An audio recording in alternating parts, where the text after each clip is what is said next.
the radio off right now and listen to The Chris Miles Show.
Good afternoon, everyone.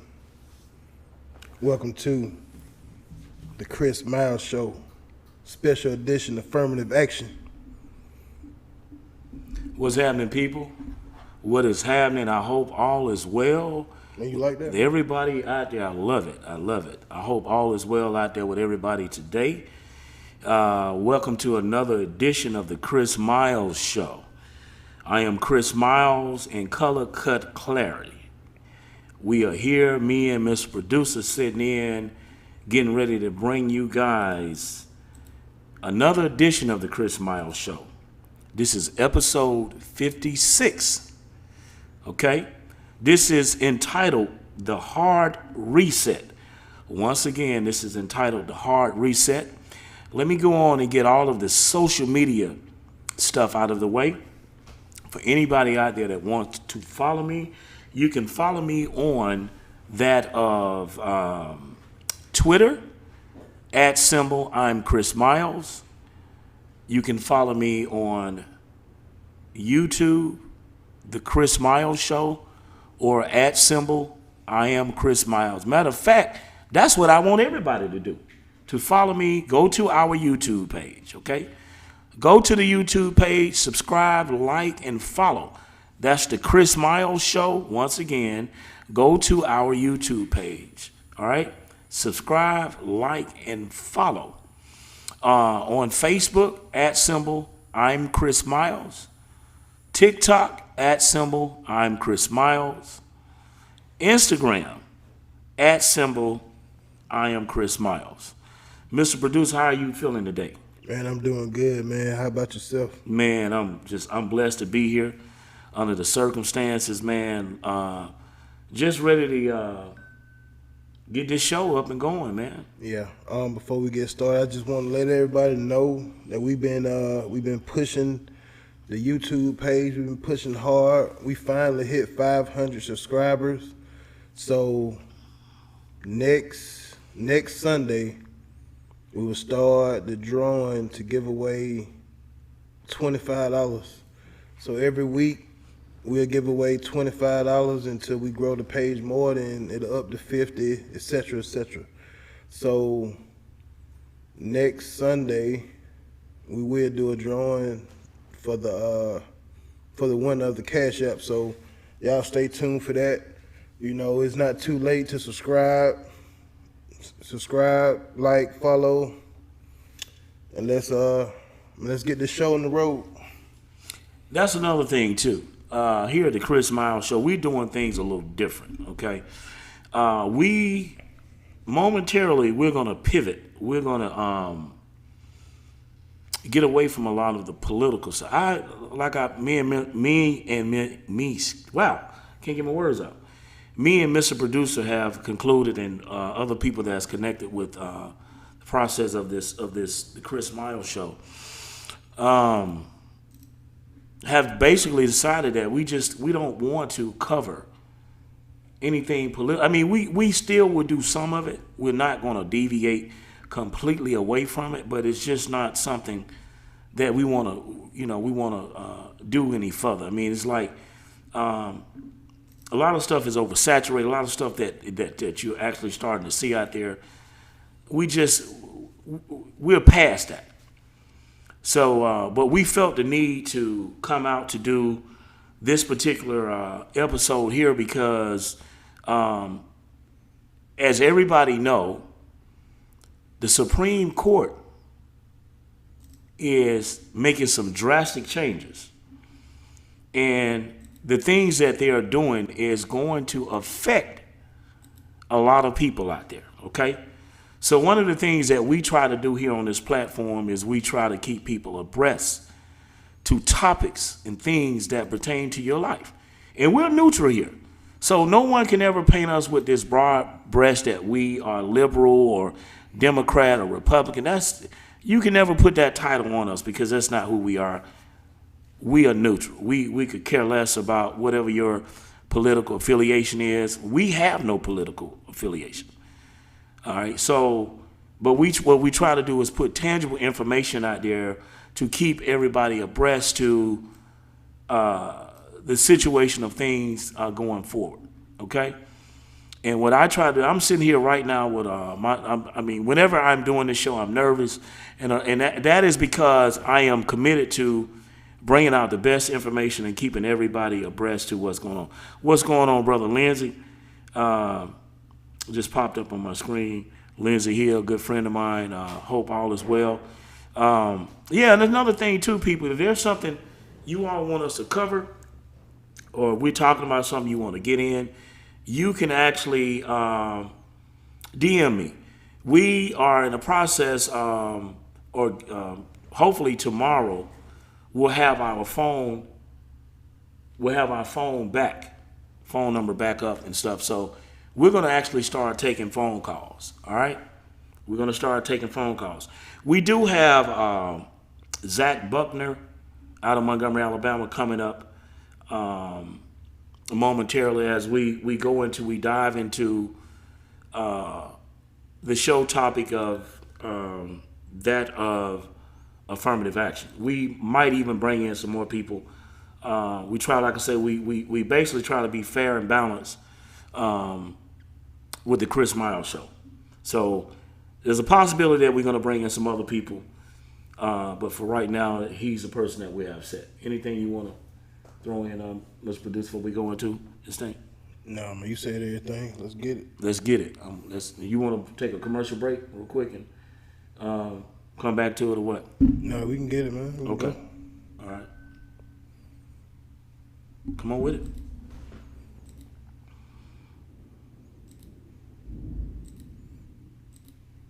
All right. Let me bring up old Clarence first.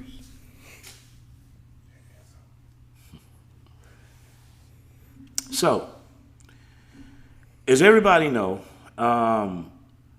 Clarence Thomas has been in rare form with man, my neck is bothering me. Clarence Thomas has been in rare form with a lot of his rulings. I think for us black people, it is not hard to figure out that this man is against his people. He is a person that benefited from that of affirmative action. He benefited from affirmative action. And as he got up the ladder, he always had a problem with it. He's from a small town out of the state of Georgia. Beautiful. As you see, this is the work that you see on the showcast here is the work of Mr. Producer. You never see him, but you hear him.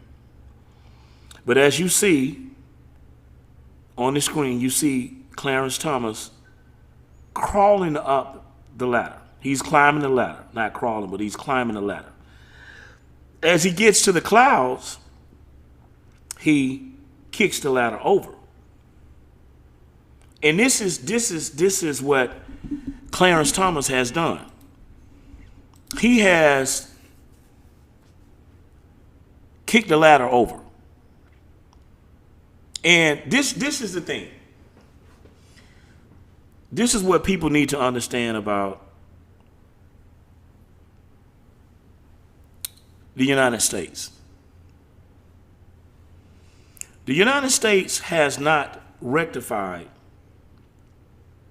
they have not made right the things that they've done to us. And we're gonna bring some things out. We're gonna bring some things out as the show go. That being said, back to what I'm saying.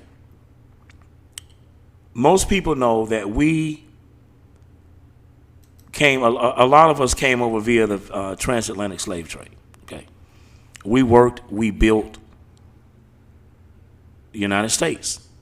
A lot of the structures you see out there, it was our blood, sweat, labor that facilitated a lot of the buildings that you see. The very building that Clarence Thomas and the other Supreme Court people came up with this drastic decision to gut affirmative action, we built that courthouse. So it becomes really sad and bad that what we have going on today is a situation where this man is so out of touch with reality that what he has going on is he's against his people. Now, this is the thing. I am not against anybody being fair. Okay? I'm not about, you mistreating any race of people. You should be fair. But what is the conduit for black people in the United States? What is the conduit to make those that have the power do what they're supposed to do? Exactly. So I get it that you see affirmative action as being a bill or a quota, but something has to be out there to make people do what they do. The same thing with a traffic light. Let's use this in a metaphoric way, right? Right. Let's take a traffic light. The traffic light is there for traffic. Come on now. If you did not have the traffic light there with the green, the caution, or the red, the caution, the green, people there would be a system of everybody running to each other. Exactly. The accidents everywhere. And this is what's going on with the Supreme Court. Like, they are making decisions that's going to affect my grandbabies. You understand what I'm saying? This is what people have to understand, is that these people are making decisions that affect that, and they know what they're doing. They know exactly what they're doing. And I have said this. They are against people of color, man. Like all of the things that the rights that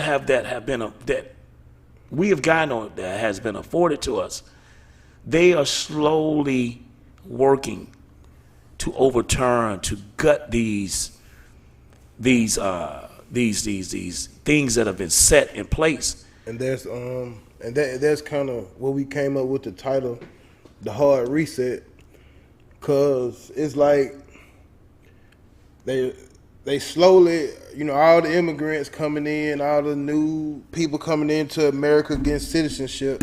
So now you got a big melting pot of people. The Caucasian people, they are so far ahead of the game till they just watching the game. So now you got the East Indians, well, you got all the people from Asia, you got the Europeans, the other Africans that don't claim us. They coming all over.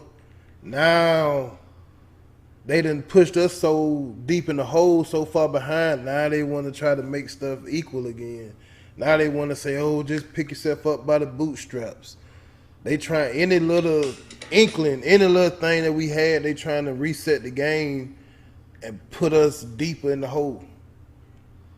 So any little advantage, I ain't even gonna say advantage, but any little law that they pass, just like with the affirmative action, Clarence Thomas benefited from it. They would have not. Yale wouldn't have picked him up if it weren't for that. It was somebody else. Probably it was probably another more qualified candidates, right? Than Clarence Thomas, right? So it's just like we said last week. Any little crumb we get, they trying to sweep it up and put it in their plate, man. So, but this is the thing. They don't want the crumbs. They just don't. They don't want you to eat. That's it. At the end of the day, it's not about shit. We want the crumbs because they already got the. If you got the porterhouse, you got the potatoes, the asparagus. You don't need no crumbs from that. You have the crumbs. Now we can't even suck the bone at this point. So what they're doing is they're saying, listen, you're not entitled to anything. But people, please hear me out. To everybody let me say this. Everybody out there right now watching the Chris Miles Show, share this on your page. This message needs to resonate. And basically what it's saying, since there's so many different ethnicities, and they consider them as people of color. That's the thing. They not isolating, us, the black people. They call everybody people of color. So when they give an Indian man or Hindu person or Asian person a job, a person of color got the job. So they can discriminate against you either way. Based upon that. Well, somebody of color got the job, so why are you complaining? That's thus the title, The Hard Reset. That is why the title is what it is.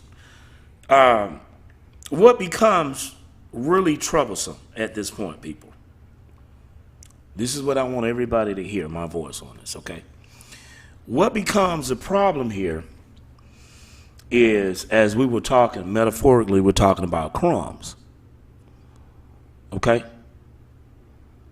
When you go out here, as you know, they're in the state of Alabama, they came up with, they carried it to the Supreme Court about, the Republicans were rewriting the districts.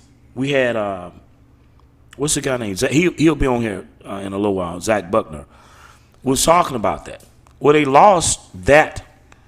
But the whole thing was they wanted to take all of the districts where you were powerless. I mean, what you think about that? They want to control the districts. You get half a district. Not even a fucking whole district you get. You get a half district. And in the process, they're able to fuck over you. Now, the Supreme Court say when it comes to admissions, you cannot use race. But what you can do, well, we're not going to let that cat out of the bag just yet, because it gets really interesting. Right. We're not going to let that cat out of the bag yet. But this whole topic gets very interesting. And what's really sad, this man on your screen, Clarence Thomas, has shown that he's against his people. So, that being said, people, there are some decisions that seriously need to be made at this point. Because what it tempts out to is about survival.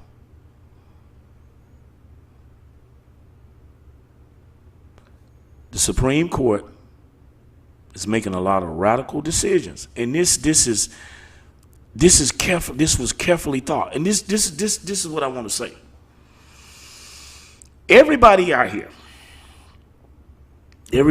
see people on the Supreme Court that you see out here right now, okay, that are making these radical decisions, except Clarence Thomas and Let me see. Hold on.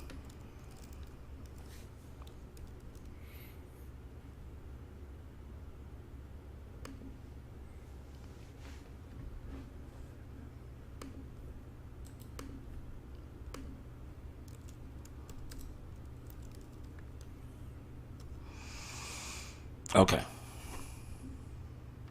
So this is it right here.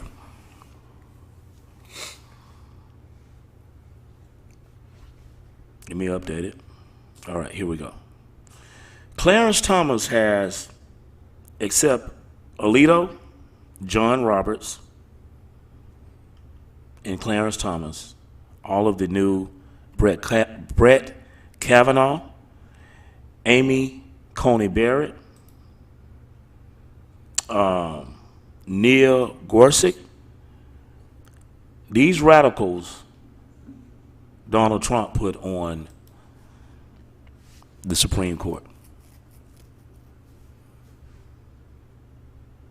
So I think it's a given that everybody out here understands and knows Clarence Thomas' mindset when it pertains to matters and issues dealing with where we are today. Like, this man is really against, he's really against his people, man. A lot of times when it comes to writing briefs of something, he dissent. He's like, I'm not going to even, he's not really qualified. Then he's taking trips. He's taking expensive trips from billionaires. So why hasn't Congress came in and investigated this guy? Remember, his wife was sending out emails and contacting people during the time of January 6th. Right. That went away. He was supposed to recuse himself from the subject matter of that. He never did. I'm saying, who hurt him though, man? Like, what happened? Okay. What happened to him? You know what I'm saying? Like, what happened to this guy? What happened to him is this, he come up hard. Of course. He come up hard. Like, 1940s, of course. As a kid, he was ridiculed. He was maligned. He was talked about. He was dark skinned, unattractive. And you can imagine coming up in a rural area of Georgia where nothing comes in and nothing goes out. What he was dealing with. Right. Okay. So a lot of the disdain that he has, a lot of the hurt that he has,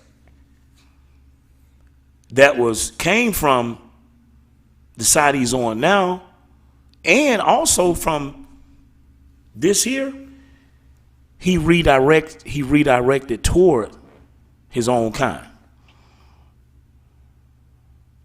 Okay? Now, you have Sonia Sotomayor. She got in his shit about this. Oh, yeah. She went off. She's the first Hispanic to be on the Supreme Court. And that goes to show you how the Hispanic people, how they gon' whatever's gonna benefit their people in the situation, they gonna be with it. It's crazy how he ain't, like, how he don't think the same. He's the only black man on But there. this is the thing. This is what people gotta understand. Clarence Thomas is a white supremacist, man. I mean, he's a white. Listen, man. Listen. Yeah. Oh, yeah. White supremacy is a banister that I don't give a shit how you feel about it.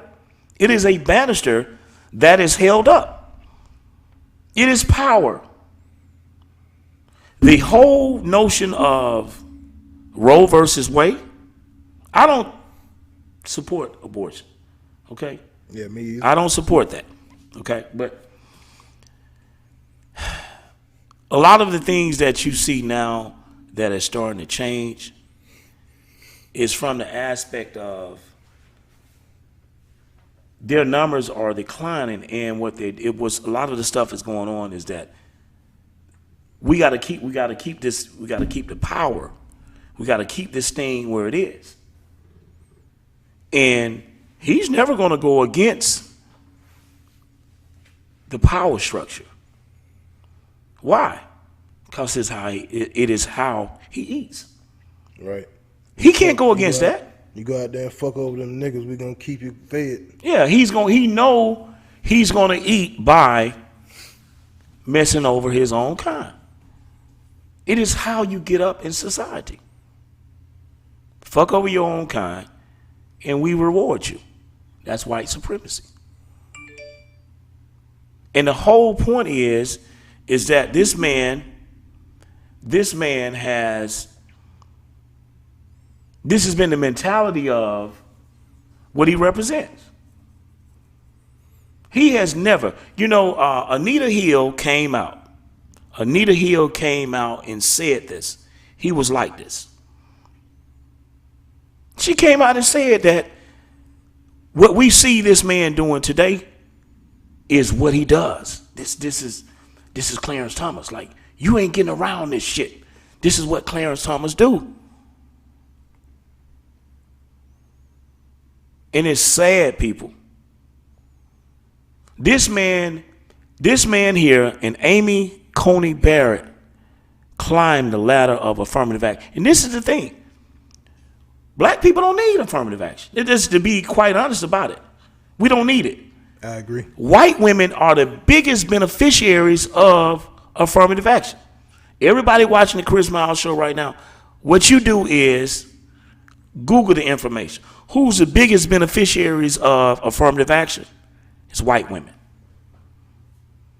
But what I am saying is there has to be something to make them do what they're supposed to do.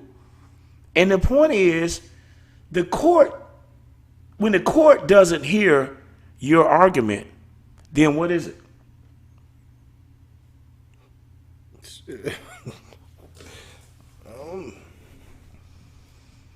The court is not hearing your argument. Right. You got the whole thing that's going on right now, even with the LGBT community. You got the thing that where the lady says she's refusing to do the build a website. Right. This is the notion here, people. You have you have the Constitution. What ties people to the Constitution is what's called subject matter or persona. Okay, there are guidelines that the United States or these states follow because they take a benefit from the United States. Like it's a program where they co-opt in. You have subject matter and you have persona. Like when they get ready to charge you, you're going to be charged under a couple of things. It's either because you're using the currency or the zip codes. That's what they bring you in on. You're either using their currency, which are the Federal Reserve notes, which is not money, by the way. Okay? It is a negotiable instrument. But you're using that or the zip codes. So what people need to understand is, in Atlanta, Georgia, here in Atlanta, Georgia, you have a situation. Okay, then, well, if you write out an address, you can write Atlanta, Georgia on there and don't put a zip code on it. The United States control and own the zip codes. When you do the abbreviation of a state and you use the zip code, it ties you to their jurisdiction because the United States is a territory out of Washington, D.C. It's a lot of things where people don't know and are totally in the dark on. And the thing that I tell people all of the time, you have to get educated on what is going on. You got to get educated on what's going on. Because when you don't know your rights, you don't know what's going on, they're going to mess over you and mess over you bad. And this is what you see going on right now. This is what you see going on, people. Anything you want to say on it? No, man, you're doing great so far. So, look for more things, rights that you've been afforded to evaporate. This is the whole thing, man. This is people, you'll hear all the time. You'll hear black people, you'll hear Caucasian people call black people racist. Well, black people are not in authority to be racist. What I'm saying is, in order to be a racist, you have to be able to legislate policy against people. All right. So let me ask you something. So with all this records about affirmative action, who's doing the biggest complaining? Like who's complaining about not being able to get the same benefits from other people?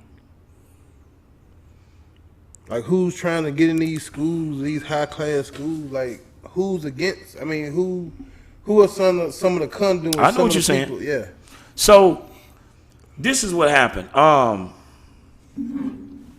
There's a guy out there. Let me get his name.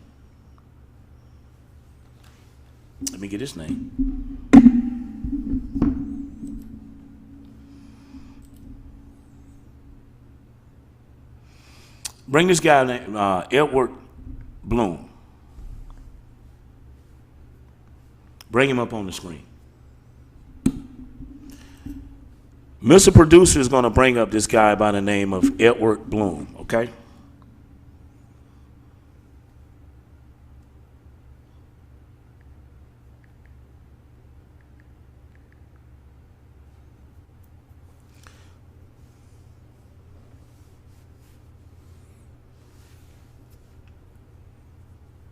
You should have an image of him. Okay. For everybody out there wanting to know who's been behind doing away with affirmative action, who Clarence Thomas has been talking to behind the scenes, is this man here. This man's name is Edward J. Bloom. Okay? He's a conservative, legal strategist and activist. And he hates affirmative action. He actually feels that blacks and Hispanic have too many rights based upon using affirmative action. So this guy has been working for years to overturn affirmative action. So that simply means that when black folks are asleep at night, this guy here who's on the screen, him and his compadres have been fighting, and I'm sure paying people under the table to do away with affirmative action. This is what you all see going on. I'm saying, how does he benefit from it though? His benefit is an ego. Just an ego. He benefits because he want to take the crumbs off the table that you have. So in other words, something as simple as you being able to get crumbs, people. We're not talking about a porterhouse. We're talking about crumbs. He don't want you to eat. He don't want your kids to eat. He hates you. That's the whole point, people. You got to be honest about this shit, man. This guy, he's a graduate of the University of Texas at Austin, University of New York, and he was born in Benton Harbor, Michigan. He looked like some common guy you might see at the store at Home Depot. Right. But the whole thing is he's been shifting, moving money different places to kill affirmative action. So I got a question that, we be talking about it, and my thing is, what I hate the most about it, like, America is America, you know what I'm saying? It's the home of the free, people come try to get the American dream or whatnot. But a lot of the immigrants that's coming over trying to take off we already ain't got none on our plate. But hold, you're missing something. No, go ahead. I was just saying, like, they don't even be here, but they might be here 10, 20 years at the most, and they had kids. And now they trying to, I'm saying, shouldn't they be happy that they're not living in the conditions that they've been living in? Oh, I ain't worried about it. Yeah, you good. So it is what it is. But I mean, you know what I'm saying? Like, they are okay. They complaining about where they from. They come over here, they get a better life. They ain't in the jungles. They don't have the cartel trying to kill them, or they don't. You know what I'm saying? They're not going through all this. But this is the thing, Mr. Producer. Let's not mix apples and oranges, right? Yeah. They ain't the problem. Trying to learn, man. Yeah. They ain't the problem. The people that you see down south of the border, they ain't the problem. No, yeah, it ain't them. The problem is it's the Asian community, and this is. So this is what I want to do. Okay. So this guy here that's on the screen right now, once again, okay. The guy that's actually on the screen, Edward Bloom is his name, okay. He has been the conduit behind gutting affirmative action. Okay? He wants to gut affirmative action. He's got what he wanted. Trump put the 3 people on the Supreme Court. They got what they wanted. But we have a fix to this. Yes, we do. We have a fix to what we think should happen when it pertains to changing the dynamics of a already bad situation that's going on that we see happening, because it's going to get a lot worse. You want to take a commercial break and come back? Let's do that. Okay. Come back. We're going to come back with this guy here, Edward Bloom. We're going to come back with him. Then we're going to go into the fix to fixing this problem. We'll be right back. Everybody hang out with us. Be right back in a few minutes. Present their 29th radio anniversary blues show, Saturday, July 29th at the Crampton Bowl Multiplex, featuring Avail Hollywood. Is you 25 and Jay Wan. I got this record. Kenny Wayne. you're my angel. Vic Allen. Magic One. Baby, you're the baddest. And introducing Q. You is a fool. Plus, Funky Country, Miss Poochie, and Portia P. Doors open at 6 p.m., showtime 7. General admission tickets are only $45. Reserved seating is $50. There are only a limited number of advance tickets available. Get your tickets at all the usual ticket outlets. Saturday, July 29th, it's about to go down. It's the 29th Radio Anniversary Blues Show for the Big KD. Don't miss Avail Hollywood, Jay Wan, Kenny Wayne, Vic Allen, Magic One, and many more at the Crampton Bowl Multiplex in Montgomery. Be there. If it's hot and you need some air, and you need it done at a price that's fair, drop the Addy right now, we'll meet you there. We your breath of fresh air, Mr. Air Repair. If it's hot and you need some air, and you need it done at a price that's fair, drop the Addy right now, we'll meet you there. We your breath of fresh air, Mr. Air Repair. For quality air at a price that's fair, call Mr. Air Repair. Drop the Addy and we there. We gon' get the AC going, get the AC blowing. When the air get the flowing, you gon' think that it was snowing. Wild Rancher installation, upstairs to the basement. We do everything from hard work to the basic. All you gotta do is call that number, quit waiting. Man, this air so cold, it's guaranteed to have you shake. It's cold. If it's hot and you need some air, and you need it done at a price that's fair, drop the Eddie right now, we'll meet you there. We your breath of fresh air, Mr. Air Repair. Hey, for quality air at a price that's fair, call Mr. Air Repair, man. Call him right now at 586-262-4258 and follow him on Instagram and tell him G-Max.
And we're back. So let me just tell us how we can get through this thing, man. Before we do that, let me say this. For everybody out there, I have a page called the Chris Miles Show page. Okay. The Chris Miles Show page is a page that we allow everybody to post their content on there. I don't care what you post on there. All right. So I posted something on there that I took off of somebody else's page. And it's dealing with the LGBT community. And I posted a Bible scripture, and I'm paraphrasing. Or better yet, I don't like to paraphrase. I'm going to read it. And then we're going to come back to the affirmative action. Okay? Because a lot of times people get in their feelings about certain things. Well, because you feel a certain way or you think a certain way, that don't make me be that way. Okay. Real quickly, I posted a scripture which is Proverbs 16 and 18, King James Version. It says, pride goeth before destruction, and a haughty spirit before a fall.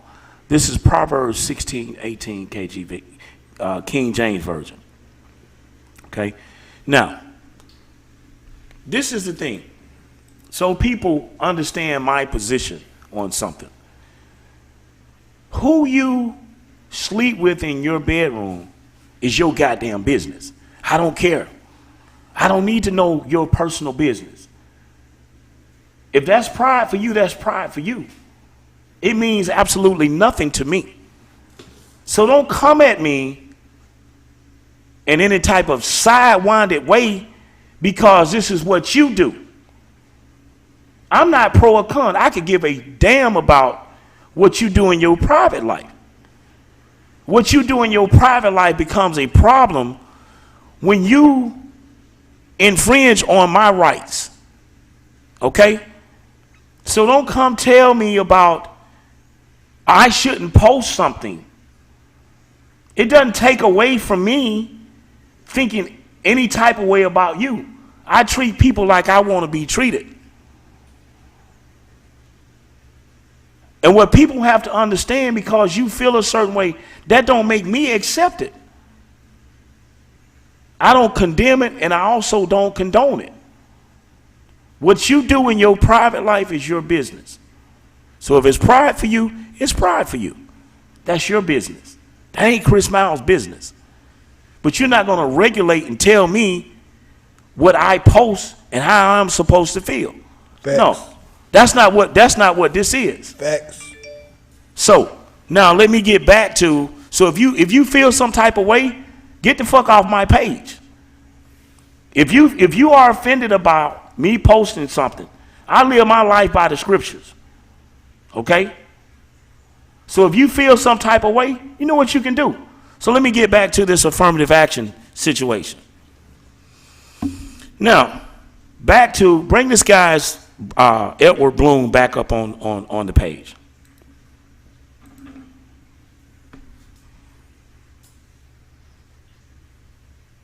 Is up. Okay. So the guy, once again, that you see, this guy here, people, has been the genesis, this guy has been the genesis behind gutting and overturning affirmative action. So I have a simple fix for this. Because it is the Asian community that wants to replace the black community. And I want you all to think about something. Because back here in 2021, we had a situation here where an Asian guy went into some nail shops and massage parlors and unalived some Asian women. Okay? The Asian community got a bill. They got a bill. Just like that.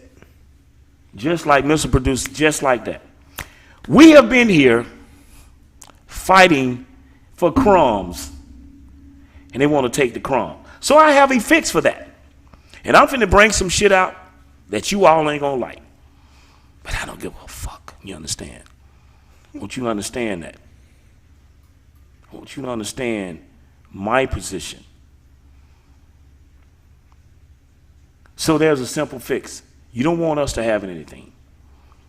Okay? You can't say that this method is not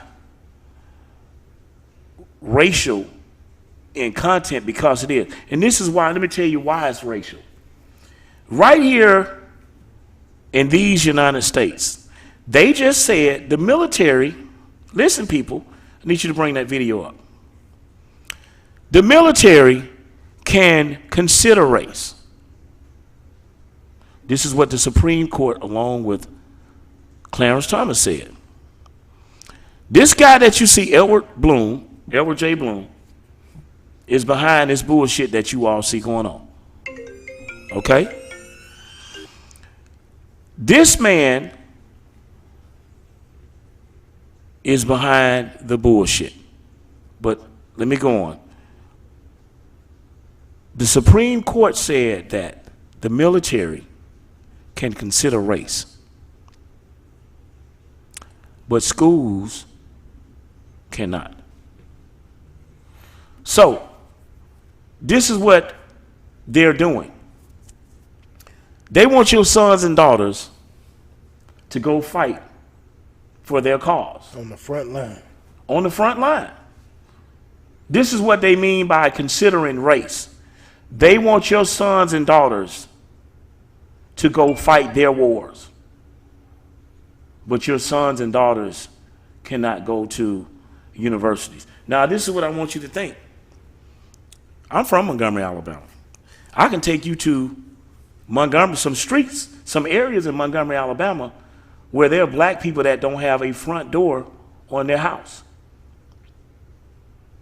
Like, they ain't even got crumbs. So I want you to think about, you when you tell a child to pull himself up by his bootstraps.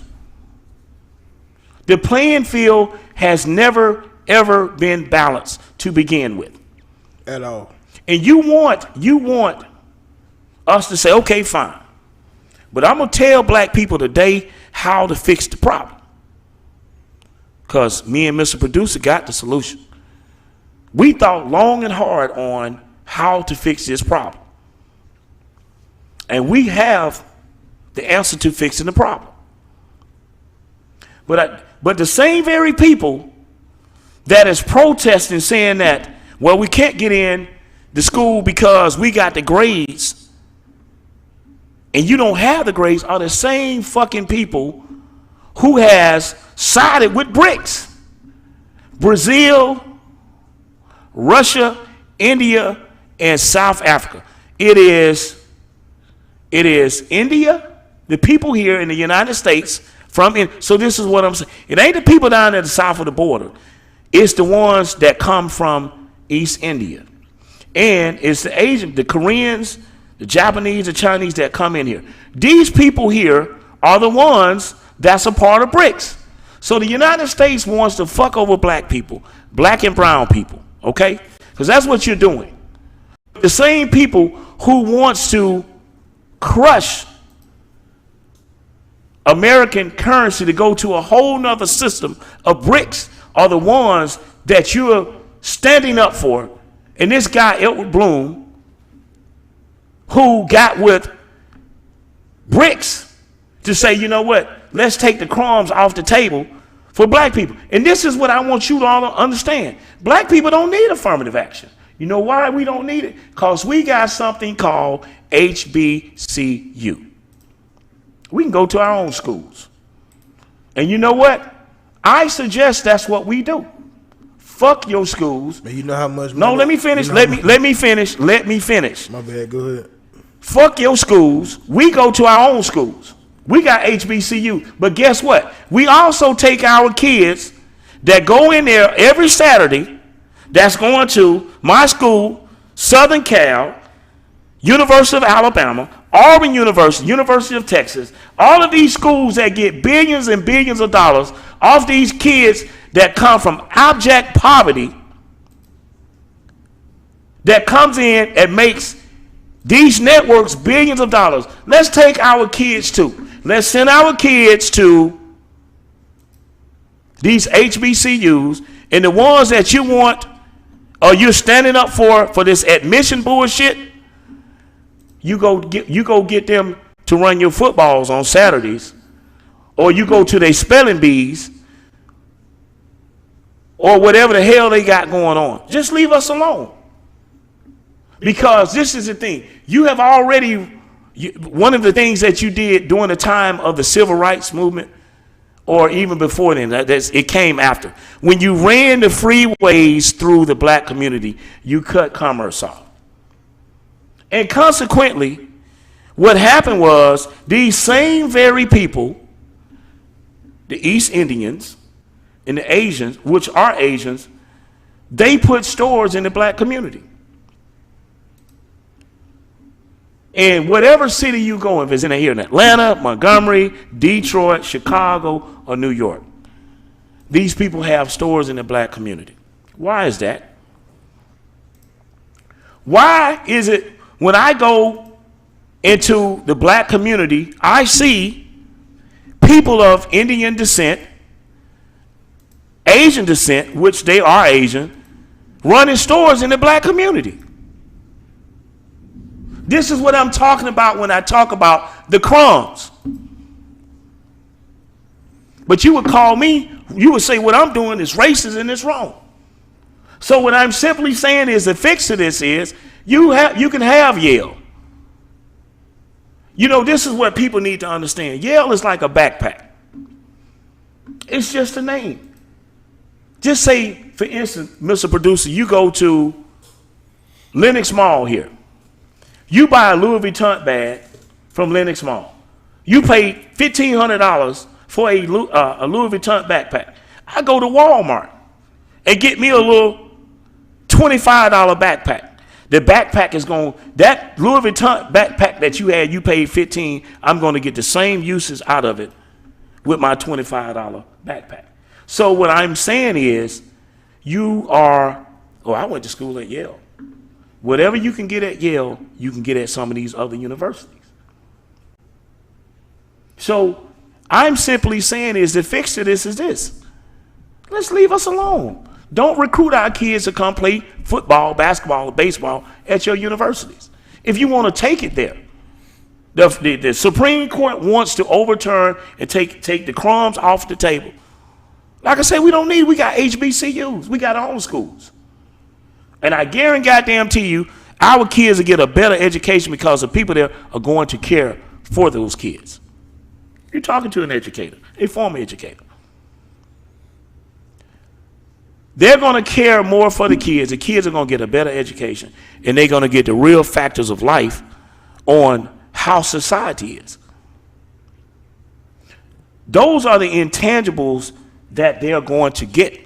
Those are the intangibles that you're going to see.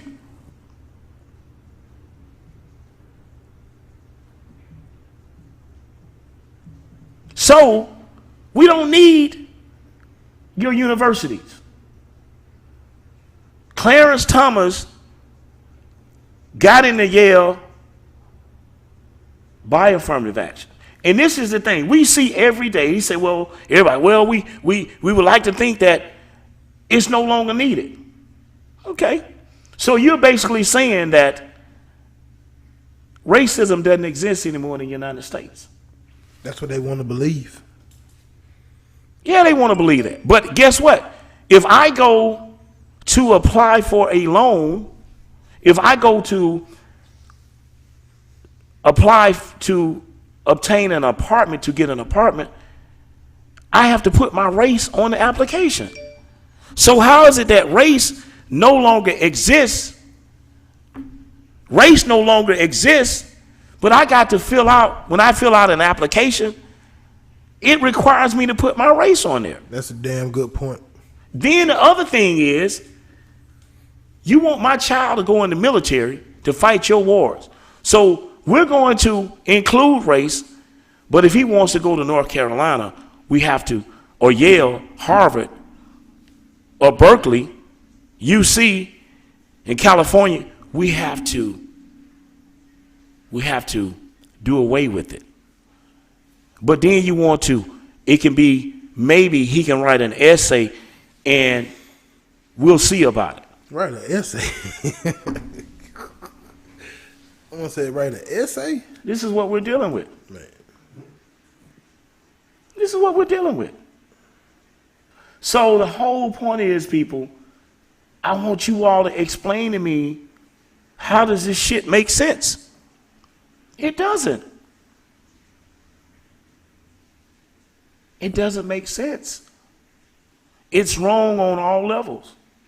And basically what it does, some black kid here in the ghetto that maybe, you know what, he inspires to maybe go to Harvard. That means he got to work twice as hard. Shit. 4 times as hard. And guess what? Yeah. And guess what? Yeah, He's still not going to get in. This is the problem I have with this. White people use affirmative action every day. You have white people who are less qualified on a lot of jobs, but they get it because of their skin color. You have kids, parents that went to Harvard. They don't have the grades to go there. And but guess what? And if they decide to go to HBCU, they get to go for free. They go free. They gotta pay nothing. Then they get free lunch. So you all make this shit make sense to me, man. We can't have nothing. And this is what I'm saying. This is why I say the people in Congress, they are spineless and they're useless, because they're more concerned with, you got Sheila Jackson Lee there. She concerned about Juneteenth holiday, and this kind of shit is going on. You don't even have anything in place to make these people do what they supposed to do. And you got a guy named Edward Bloom. He's shifting money under the table, paying off Clarence Thomas under the table, so he eradicates affirmative action. Y'all tell me how I'm wrong. You got something you want to say? Because this is what I need you to bring up the video on the Asian female. Bring that video up. Let's put this shit in perspective. I don't know. See if you sent it to me. Let me make sure I got it. I think it did.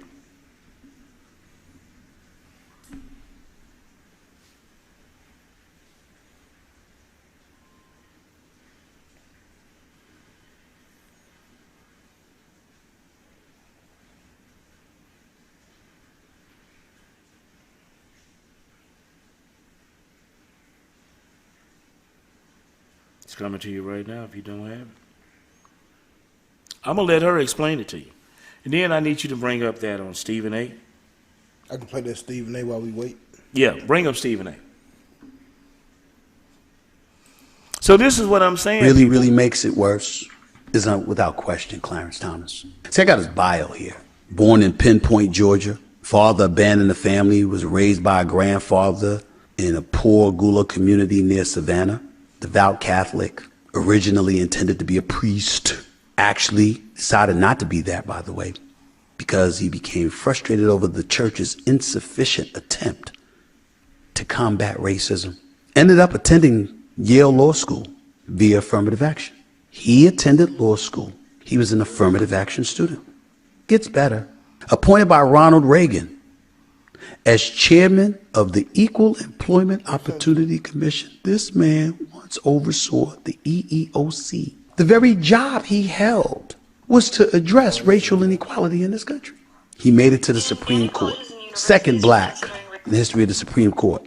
His predecessor was the great Thurgood Marshall. I could easily go into Clarence Thomas. And I think Dr. Michael Eric Dyson put it best. He said, this is the face of a man who climbed the ladder of affirmative action to his present perch of power, only to help destroy the very ladder on which he ascended. You used affirmative action to climb the ladder that you climbed to success, and then did everything you could to knock it down so nobody else could come up the same way you did. That is Clarence Thomas ruling that took place yesterday.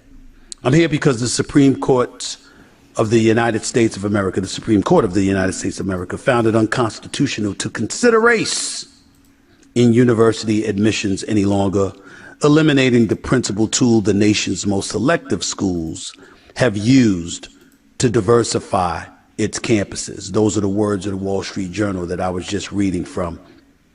And I'm pretty pissed off about it. I really am.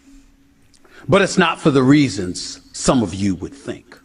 That's the last time there was a liberal majority in the Supreme Court. Ever since then, albeit narrow, there's been a conservative majority in the court, and it was upheld. Because you had some Republicans that said it's the right thing to do, because history taught us there was unfair and inequitable treatment afforded to the minority, specifically the black community in this country, and something needed to be done to right the ship to some degree, or even the playing scales. Now, some would argue you don't fight discrimination with additional discrimination, and the fair-minded amongst us understand that. And even President Obama himself said affirmative action was not perfect, but it allowed generations of students like Michelle and me to prove we belonged. I'm appalled by the decision because of the insensitivity it wreaks, not the law. The law, it makes sense. You read the 14th Amendment, there's a legitimate argument by the conservatives to make that point. But in spirit, a lot is missing. And that's what we're talking about when we're talking about the soul of this nation. And by the way, I ain't trying to quote Joe Biden. What's it going to take for us to wake up and activate ourselves to fend off this onslaught that clearly is coming in our direction? It's not just coming in the liberals' direction. It's also coming in the direction of independents like myself and even some Republicans, because you got others who are extreme that don't give a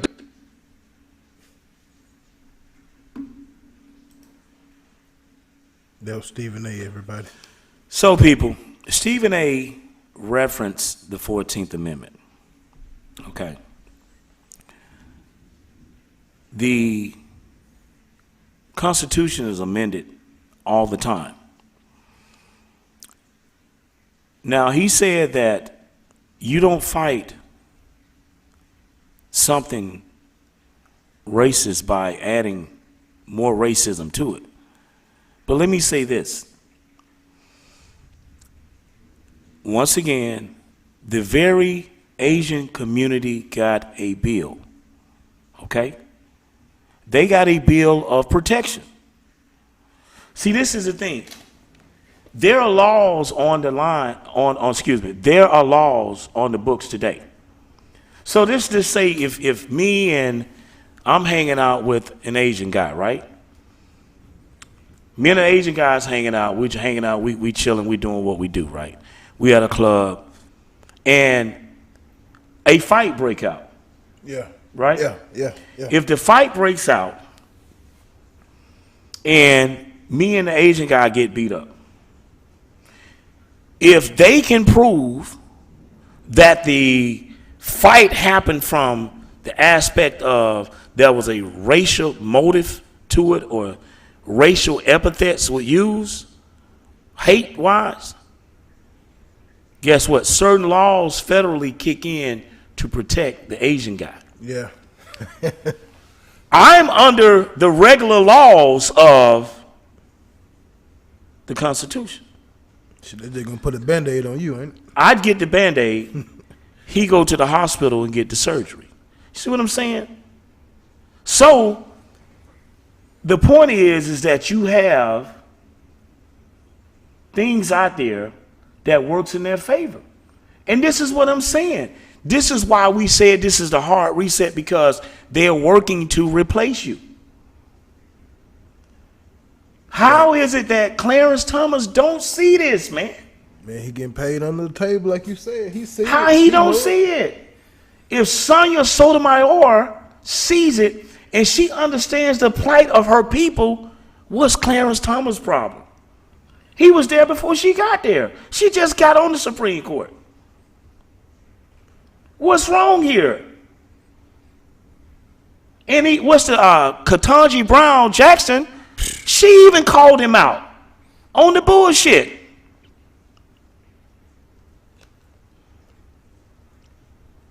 I might not agree with you, right? I might not agree with a lot of their views, but at least they got sense enough to know how they got in their position. They know that affirmative action helped them. They proved themselves when they got there. You know what I'm saying? They proved themselves. So let me ask you something, Mr. Producer. Yeah. For the guy Edward Bloom, what is his benefit by eradicating affirmative action? He was a conduit behind it. So what does he benefit from? Can you tell me that? Man, I couldn't tell you. I'm serious. I mean, I don't know. I don't know what he's getting out of it. I don't know. He's stroking his ego or something. I don't know. The only thing I can say is I guess they trying to keep certain institutions big. I mean, you know where the money at. They want to keep certain institutions. This is the point here. You got to be in the group to get there. Okay, this is the point. I'm going to go back to my original statement. Or they want to keep certain institutions sacred. Okay. That's what I'm trying Okay, to so this is how this is going to work. I'm going to go back to my initial statement, okay? Then what we're going to do, we're going to play the video by the Asian female, and then we're going to take a break and bring Zach Buckner in. Okay? Right. Okay, all right. So this is the fix, people. The fix is we have to deviate from the system. The system is not for us. Okay? Now I know this is hard, this is a bitter pill to swallow. But it now becomes an issue of survival. Because next will be we all got to go back to the plantation. That's coming next. Y'all mark my word on it. Y'all think I'm playing and this shit is funny. But I guarantee you they're coming up with something to say all black people got to report to the plantation. Yeah. It's coming. And you all can frame this video, this showcast that we've done. You can frame it and say that he said it. Okay? Now, the fix to it is we have to turn back to our own communities. The people that we spend money with, if they are foreign in our community doing commerce, we can't spend money with them anymore. I don't care how you like them. I don't care how many black females and slept with certain ones in the community, all that bullshit got to stop. Okay? It got to stop. You got to. It's cold turkey at this point. We don't care how many Jameer Brown putting on the pedestal. Yeah, it has to stop. It has to stop. You can't come and recruit our kids to your universities anymore. Okay?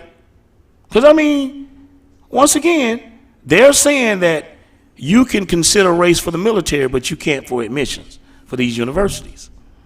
And like Mr. Producer said, their kids can go to our university free of charge. They don't have to pay any money. We can't go. I could not go to Georgia Tech or University of Georgia and not pay money. If I didn't get a scholarship, I got to come up with the finance. Right now, the Supreme Court just said that they are not going to forgive student loans. So that means I got to pay for the loan. Yeah. Yeah, that hurt. You see what I'm saying? So basically what the Supreme Court is doing, they're telling Joe Biden? Joe Biden, you powerless. That's what they're telling. This is what people don't realize. The Supreme Court, and these is different functions of government, they're basically telling Joe Biden, everybody putting their eggs in these bags. I've been telling you all this. They're telling you Joe Biden don't have the power you think he had. This man out here making promises that he can't even deliver on. Excuse me, he can't deliver on. And you all are believing the bullshit. And it was Trump, the man that got all these goddamn indictments, put these people on the Supreme Court to do. And you know what? He's crisscrossing the country, holding these rallies, and his chest is out. And he's saying, you know what? I put these people on the Supreme Court that is eradicating people of color rights. You all don't see what's going on here. But you'll get some motherfucker say, I'm racist for bringing this out. Yeah. No, I'm not. I'm a realist. Because I have grandbabies that if something doesn't change, they're affected by this. Bring up that video, Mr. Producer, of that Asian female. Considering race in admissions, the Supreme Court did make an exception for military academies. And it does feel like the Supreme Court is saying that diversity does not matter in higher education, except where the United States has an interest in deciding who can fight and die for the country. And this is particularly egregious with respect to Black and Indigenous students, because ever since they've been able to, Black and Indigenous people have served the country in the military at a disproportionately high rate. So yet again, it feels like the government is telling Black and Indigenous people in particular, where it comes to how you can serve us, we'll consider race, but where it comes to making services accessible to you, we want to be colorblind. So in banning colleges and universities from considering race in admissions, the Supreme Court did make...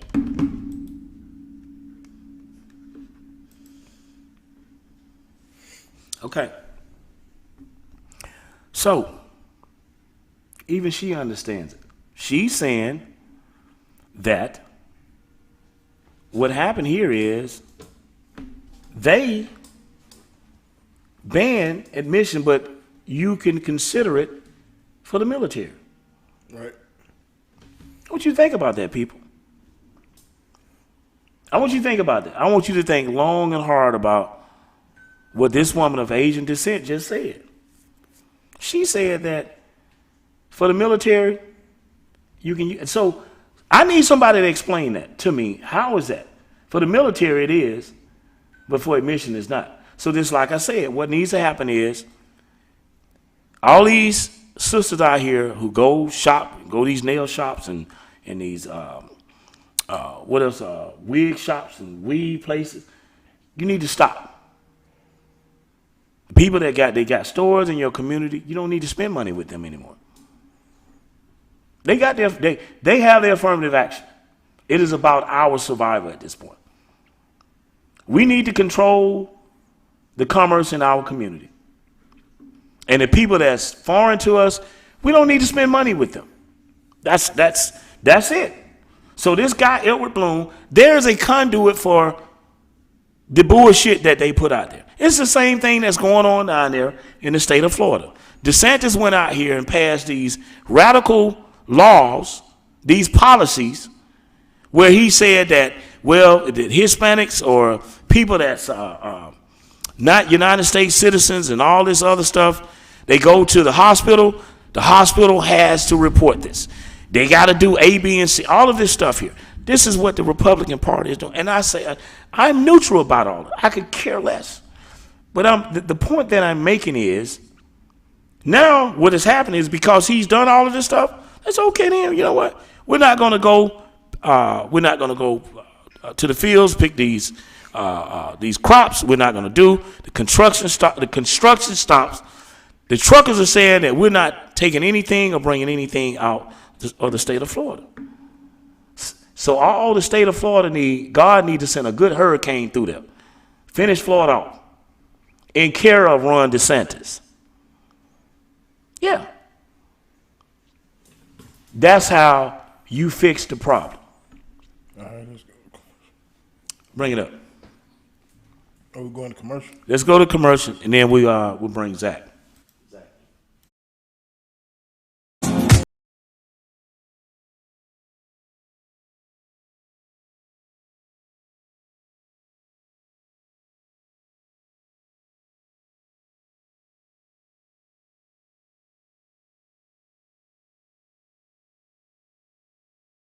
On the microphone, I'm the best you heard, cause I'm so support with the vibes and waves. And if I smoke a nickel bag up the herb, you get scuffed like a white wall on the clay.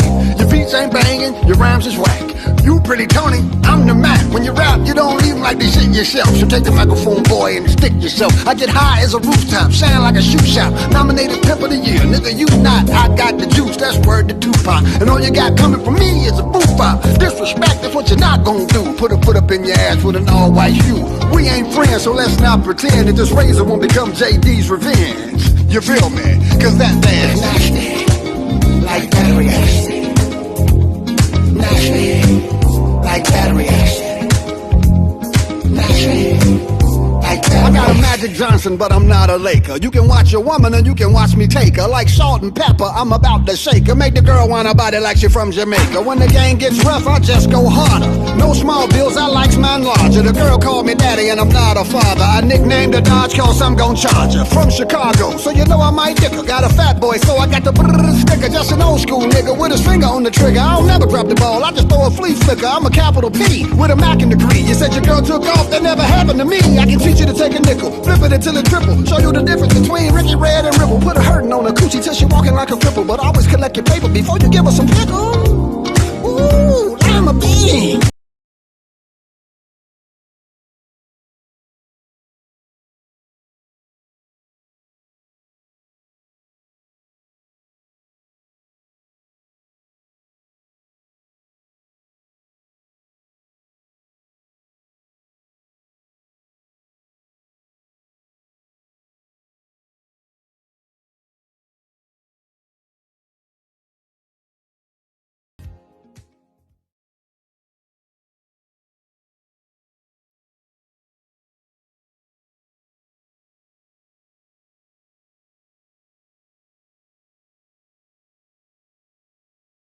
When I feel like I feel, sometimes it's hard to tell you so.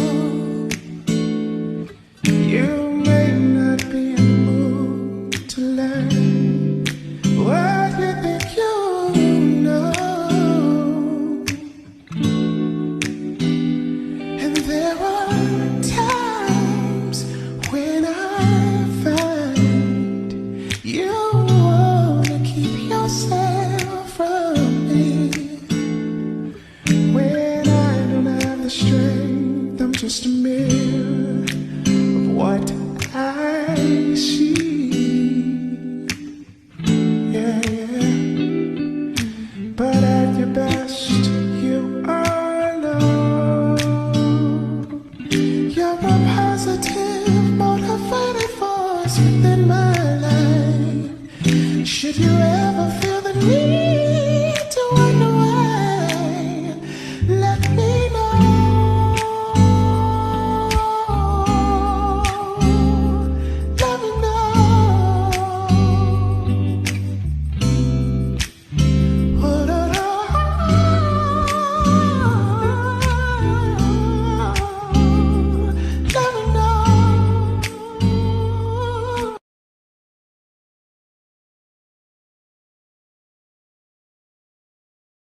And we're back. All right, people. We have a special guest. Mr. Buckner, how are you doing? I'm doing This evening. fine. I'm fine, Chris. How you doing? Thank you for having me on your show here. Yeah, man, we're glad to have you on the show. I'm Wow, really enjoying man. I am I'm going. I got a young man watching. I'm going to probably try to bring him on after you, possibly. Mr. Buckner, tell me, Yes, sir. sir, how am I wrong about what I said earlier about, the affirmative action? Like, how is it that Clarence Thomas, out of all of these years, this man used this conduit to get where he is today, and now it doesn't exist anymore? He's like, he was a part of the court to eradicate it after the fact that it was a measure that he used to get where he's at today. How is that? Well, Can you explain that to me? let me explain all of that to you. I've truly enjoyed your program, and Thank you. I came on just for that, to address that affirmative action, not all the other things they did, because as my position on the state Democratic Executive Board and the National DNC is that the all the minorities and the LGBT is part of our coalition to defeat racism. Without them, we would have Donald Trump as president. Now, let me get back to this affirmative action. Clarence Thomas, the reason he can do that is because he thinks that he has been incorporated into the white privilege. He has a white wife, and he went to school at a Catholic school, white Catholic school. The nurse and one of the instructors there talked about him on one program. So he was raised white, raised there white. The nurse instructors there. Pardon? Yeah, she taught there. And she knew him well, and most of the students, almost all the students there, was white. He was similar to the movie or the documentary where the blind black Klansman was in. He thought he was white, basically because he was blind, and they had told him he was white. So when they get a part of that white privilege like that and really deeply believe it, then everything they say is geared toward white privilege. You don't expect him to be black. Blackness is not necessarily a color. It's a being. And anyone can be a white supremacist. All they have to do is believe that the white race is superior to the black race. Facts. And that is exactly what Clarence Thomas thinks. I remember when he first went on the court, one of the first 2 or 3 cases they had was out in Colorado, where the prisoners had filed a petition for relief from getting beaten because they won't go on those duties and details and work. So they said that they did not have the right to beat us and make us go to work. Well, it went to the Supreme Court, and the Supreme Court sided with the prisoners 8-1. 8-1. Guess who that one was that was against it? Clarence Thomas. Clarence Thomas. He had been on the court only 3. I knew then that he was the hardest one on the court to crack. And he's going to be that. And he's going to go to his grave like that. So there's no redemption in Clarence Thomas. He's just too far gone. And you have several blacks, not many, not many that are conditioned to that, where they has to have white approval and white that white people are superior to them, and that's his problem, and that's why he cannot absorb the logic that merit in enrollment has more to do with test scores and GPAs. It has to do with discipline. It has to be how the whole person concept is how you can overcome difficulties and your motivation to learn and your leadership in a lot of more areas. All of these things together can easily override a few extra points on the ACT. Now, just because these students happen to be black, they are saying they can't do it. They can't do it because they're black. They didn't meet the test scores and all these other things. Now, as far as the military, and I'm gonna try to include most of the things that you talked about. As far as the military, that's the cat out of the bag. They know that if they let these motivated kids get in there, if they let these kids get in there with the leadership, if they let those types kids get in there, they're gonna make better officers. They're gonna make better men. Come on, so they let the cat out of the bag. They don't want better men in corporate America. They don't want better men in these positions. They don't want no more Barack Obamas.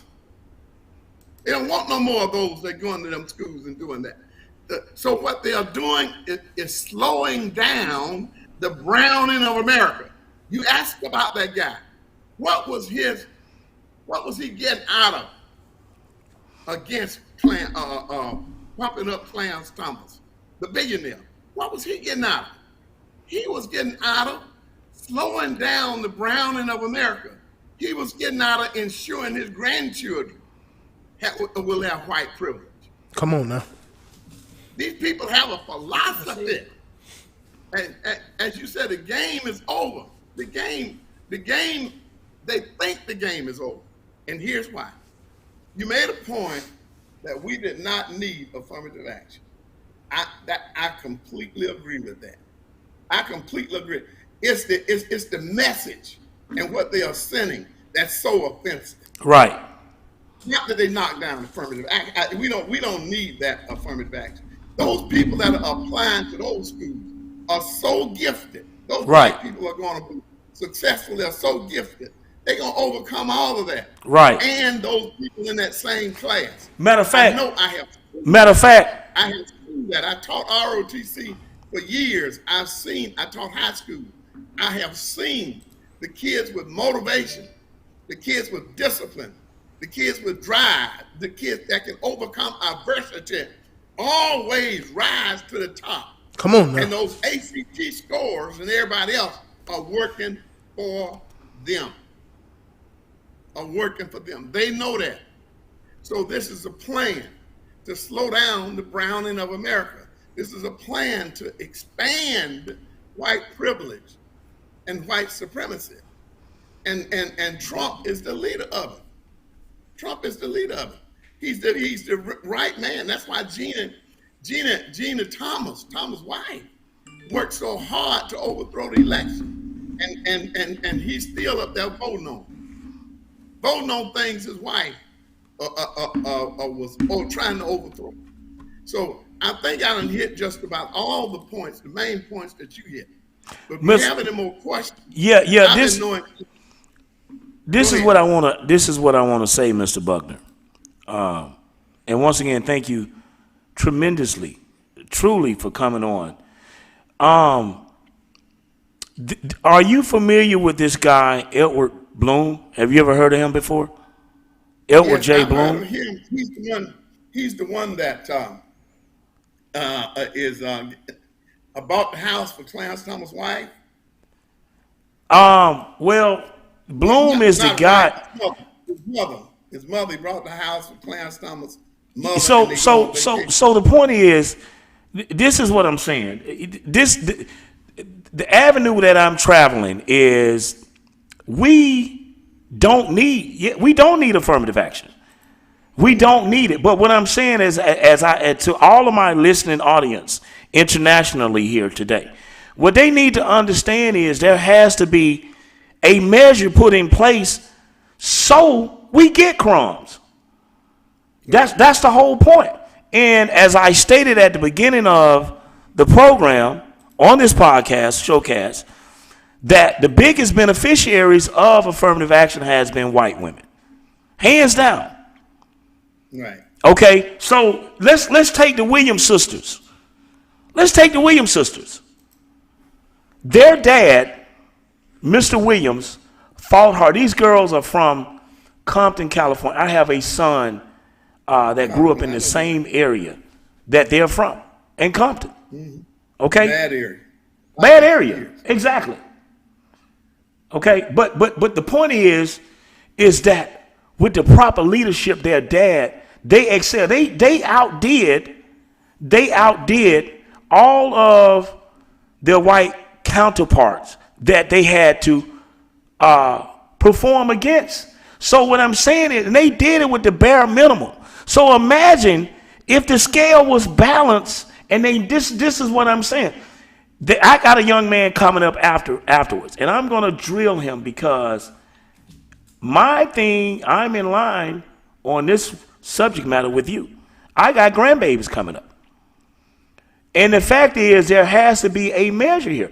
But like I simply said, which I'm going to tell one coming after you, I tell you what, if this is what they want to do, you're a product of Alabama State University. What you got at ASU, which is a hell of a university, it's an HBCU, and Alabama State University has one of the better educational programs. Like the kids the school teachers that go there, they excel. They're the best in the world. Alabama State is a great HBCU school. What you got at Alabama State now, we know that Yale, and I'm not being facetious here. We know that Yale and them has medical and law. Alabama State doesn't offer that. But some of the other things that you can get at Alabama State, which is education, I would compare them with any other school out there that's in the land. And I say all of that to simply say this. Morehouse, you got Howard. We have schools. Meet Harry in Tennessee, medical program.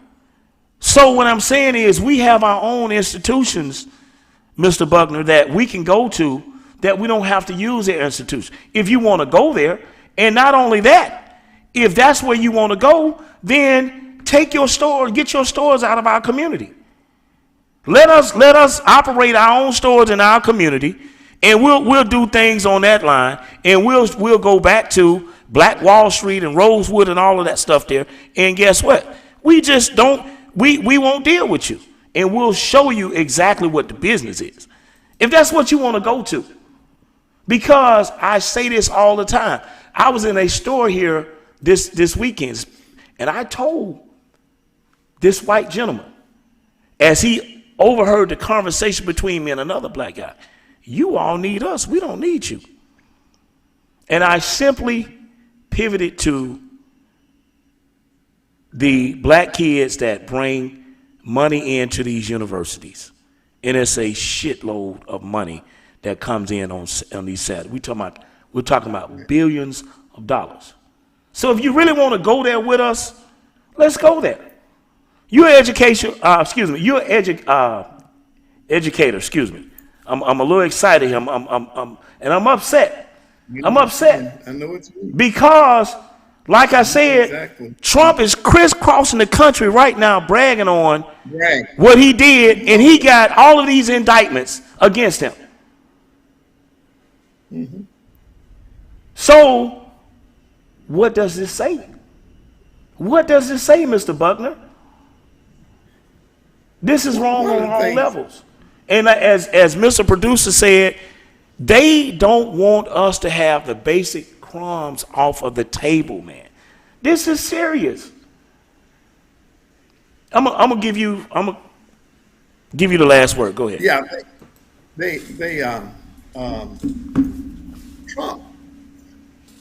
Trump is a person that he's the real deal. He's the real racist. And he always gonna get 30-40% because that's the real racist. I mean the real racist. And they discovered him because of Obama. See what they did, they thought they in the back of their mind, all of them thought that Obama couldn't have been president and Obama was not an American. So when Trump comes out with that birther thing, he won so many of those racist subconscious. It brought it to their conscious. So Trump is their man. He's almost like a cult. So he can raise money and raise people and everything everywhere he go, and he run around the country with 2 felony indictments and a conviction of sexual assault. He's running around the country with all of that. And if he wins, which he may win the Republican nomination, that group is still going to vote for him. He probably won't win the election if they nominate Trump, but he's going to get substantial amount of votes. And being as racist, indicted, twice impeached as anyone else. Now, back to the schools. The only thing about not going to Harvard, Yale, Princeton, and all of those schools, they provide a gateway. That's the only difference. They can get everything from HBCUs. Yes. But HBCUs does not offer an instant 6 or 7 figure job. If they went to Harvard or Yale, they get hired because it's a group. It's almost like a fraternity. Harvard or Yale. You get out of Exactly. Yale, or you go to the best law firms. You go in the best architecture firms. Right. Firms. So making plenty of money off the top. But you come out of black school with one of those, then you got to crawl your way and scratch your way. Not because the education is inferior, only name. That means something. That's what meant something. Yale, Harvard, Princeton, Brown, they all mean something. That's all. That's all it is. And that was the name brand, just like you said about that wallet, a backpack. Yeah, backpack. Metaphorically, we're talking about Louis Vuitton. But Mr. Buckner. Yeah. The point what I'm saying to you, sir, is if I go to Walmart, and I'm just using this as, in layman terms. Right. If I need to put my books in a book bag, a backpack, that Walmart backpack will serve the same purpose. As a matter of fact, surely it will have more meaning. You know why? Because if I inspire to maybe get that, the Louis Vuitton or Gucci or whatever, I got to work for it, One of the things I want to say and add, sir, is this. We're used to hard times. Everything that you got, Mr. Buckner, you are a part of a very prestigious fraternity. Very prestigious fraternity. Ain't no shortage in there. But the thing is, I'm sure you're used to hard times. You understand? And not only are you used to hard times, you are able to take your past experience and share with your kids. Now, one thing we don't have to do is we don't have to go out here and hate on another race because of things, because we have the things that we've had to endure as the benefactor to come forward to say, listen, I've been there. I know this. So you're able to share your experiences with these kids, whatever race they come from. But the thing is, what I'm saying is that when you got a person like Edward Bloom or Donald Trump or this guy here that inspires now, that's coming out of the state of Florida to be the president, you got to have something in place to make him do what he's supposed to do. Because you know what? He's eradicating the basic books that our kids need to read to find out about the very things that we're talking about, our experiences. You know why? Because they're embarrassed about these things that they glorify. Now that the things are changing, they are now saying, wait a minute, we need to do away with it. And what I'm simply saying to you is this, Mr. Buckner, and I'm going to give you back the floor and we're going to close. What I'm simply saying to you is this. There has to be something in place. Not saying we need this, but if you're going to take the crumbs, then now we got a problem because guess what? We got to eat too. So the only way that we eat, we have to go back to the village. We got to go back to the mindset of the village. So by us going, since you've gone there, we go back to the mindset of the village. That means you can't come into the village. And all of the things that you put in the village, you need to get your stuff out the village. You understand? And you gave the Asian community a bill. We need a bill, so we're going to make sure that there's no more Black Wall Streets where you come in and you burn down the village. If this is where we're going, we know hard times. But I'm going to give you the last word. Go ahead, Mr. Buckner. Yeah, Chris. You know, when you're talking about that, we don't really need them. We don't really need them, and they know that we don't really need them. Now, what they are doing is symptomatic. What they're doing is reset.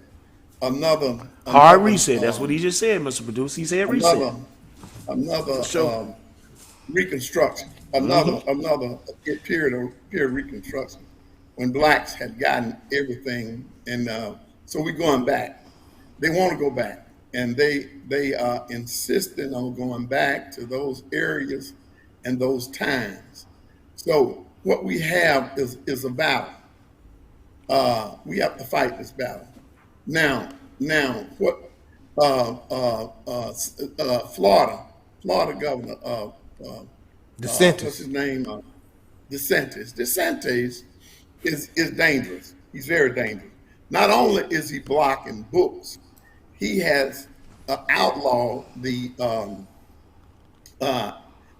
black studies at all the colleges, the state schools, and the state schools also includes Florida A&M and all those. Those professors lost their jobs. They cannot teach black studies anymore. He outlawed black studies in colleges. He's dangerous. Second reason he's dangerous. Second reason he's dangerous. He, in this country, elections are so tight until there's only 2 to 3 percentage points different. And if he gets the nomination, the optics of Biden and him standing beside one another. Listen to this. It don't make sense to me or you. But he's 44 years old, standing beside Biden. Biden is 79, 80. Yeah, it's pretty clever. Now, don't you know there's 2 or 3 or maybe 4 or 5 percentage points of people that don't know anything about issues that are going to go to the poll and vote. And they go vote simply on the optics of how it looks. So DeSantis is very dangerous to us. In fact, we need to be pulling for Donald Trump to get the nomination. Because if DeSantis get in there, he's probably going to be better. He's probably going to be worse than Trump. Because he's younger, yeah. Yeah, he's probably going to be worse than Trump. So we need to push for Trump, who we can beat. We can beat. You ain't got 51% or 52% of Well, Americans. let me say this, Mr. Buckner, because I want to bring somebody else up, and I'm gonna make you a regular on here. I got to, but this is what I want to ask you. The problem I have, or not that I don't have a problem, but the issue that I see DeSantis has is he's going to have a problem with independence and women. I don't see him, I think realistically, and especially with all of the stuff as you was talking about, the voting block with the LGBT community, these certain things are going on, certain things are actually going to happen from this standpoint with affirmative action and with what the Supreme Court has done, and I think they're getting ready to revisit, or something is coming up that's I think next week or after the holiday 4th of July, they're getting ready to go into, and they're saying this could be another radical move on their part. So I think that a lot of the things that this will be motivation for a lot of people to get out and to turn this thing around. Because I'm gonna tell you something, these women are mad about this. That's right. The Roe versus Wade. I don't support abortion, but one thing these women about, a woman don't want you telling her a damn thing about her body. She don't want you making decisions. Go ahead. That's what I mean by part of our coalition. That's part of our coalition. You know, blacks don't normally agree with abortion, but those people are part of our coalition to defeat white supremacy. That's what threatens us more than anything else. And I hear y'all talking about it, and it should be brought up and amended. But those Asians in our neighborhoods and all those other places like that is not that big. Is not a bigger threat. It's white supremacy. White nationalism. but they take over they take over again, and they're gonna destroy us. Well, this is the problem. This is the problem. Let me say this, Mr. Buckner. Let me tell you why I see it as a problem. Everything in society is commerce. Everything. Right. And the point is what I want you to understand is this. It is white supremacy that gives them the foundation to be able to set up these pipelines in the black community. These people are in our community. They're selling our kids pork. I don't eat pork. They selling you bad candy. They're shooting our kids in the back. Certain things are going on. What I'm saying is, we can't go in their community and set up stores. Let's be real about this shit, Mr. Buckner.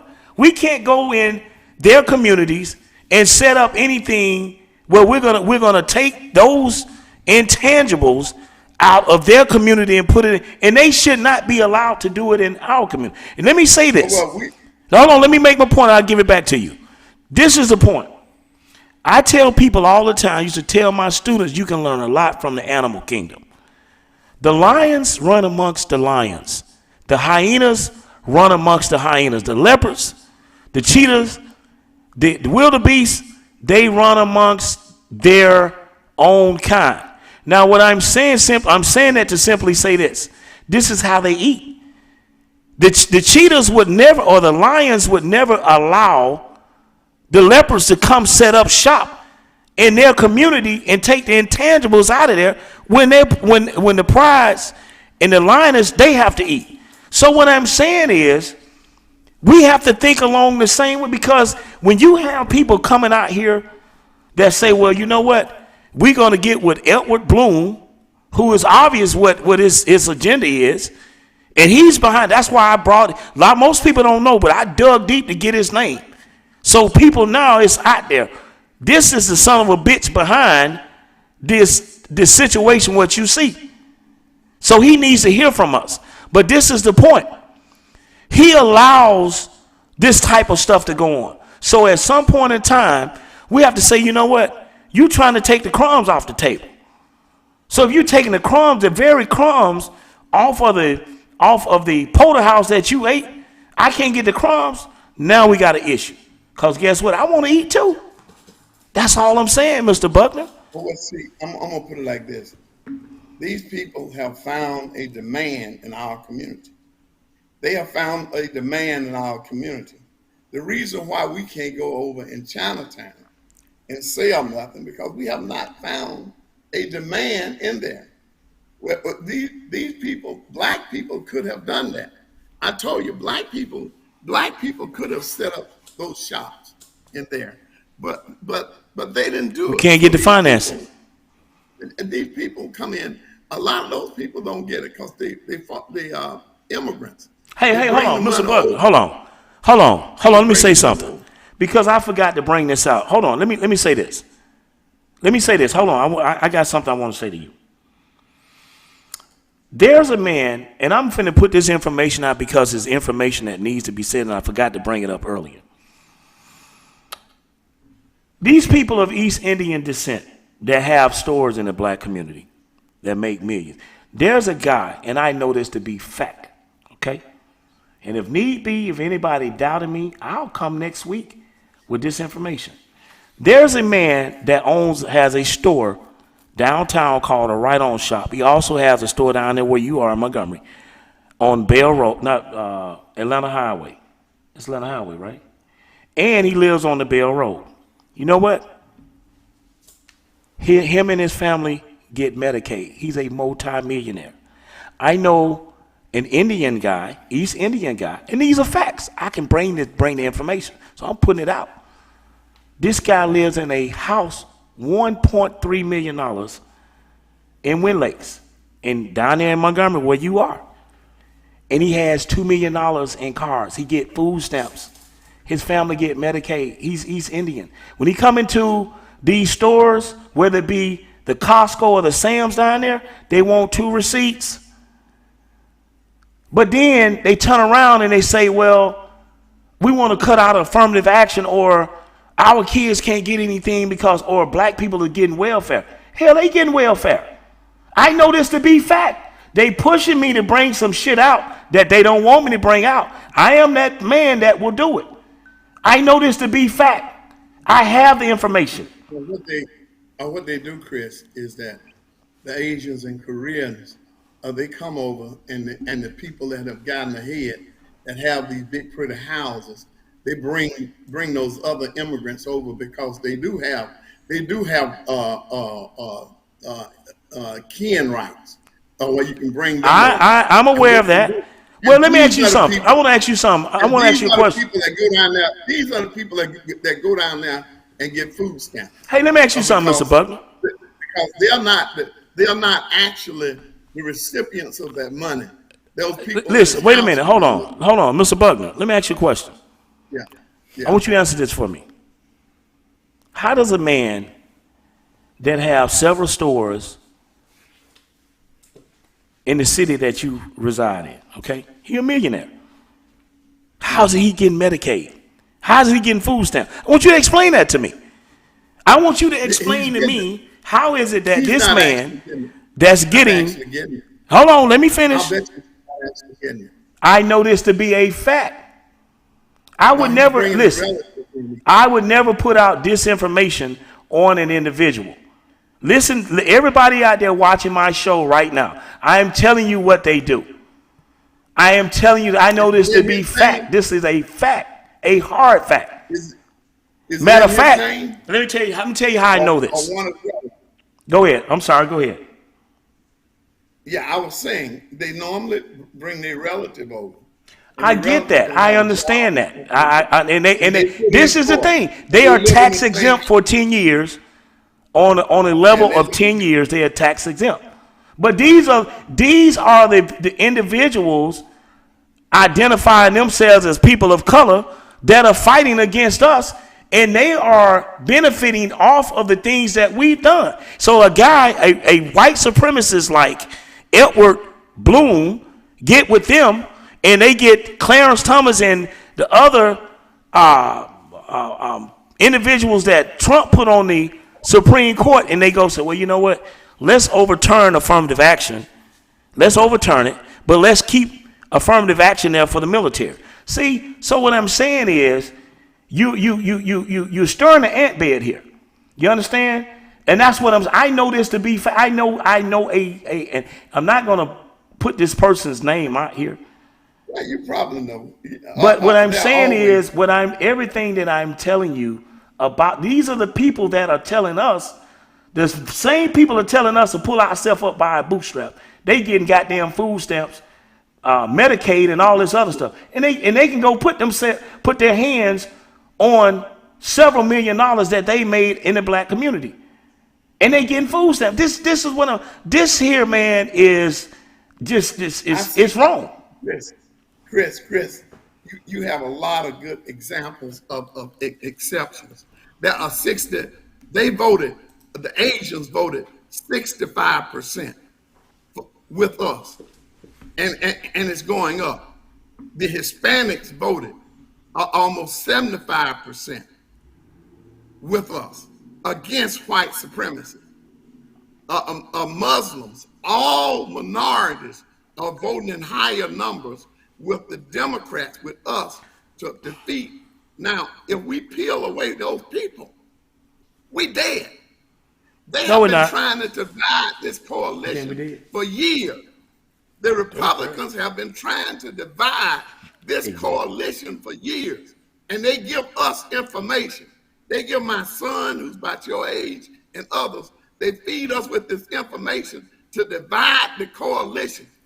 There's Mexicans, the Asians, all of that. That's status. They got that. That's statistics. You cannot beat that.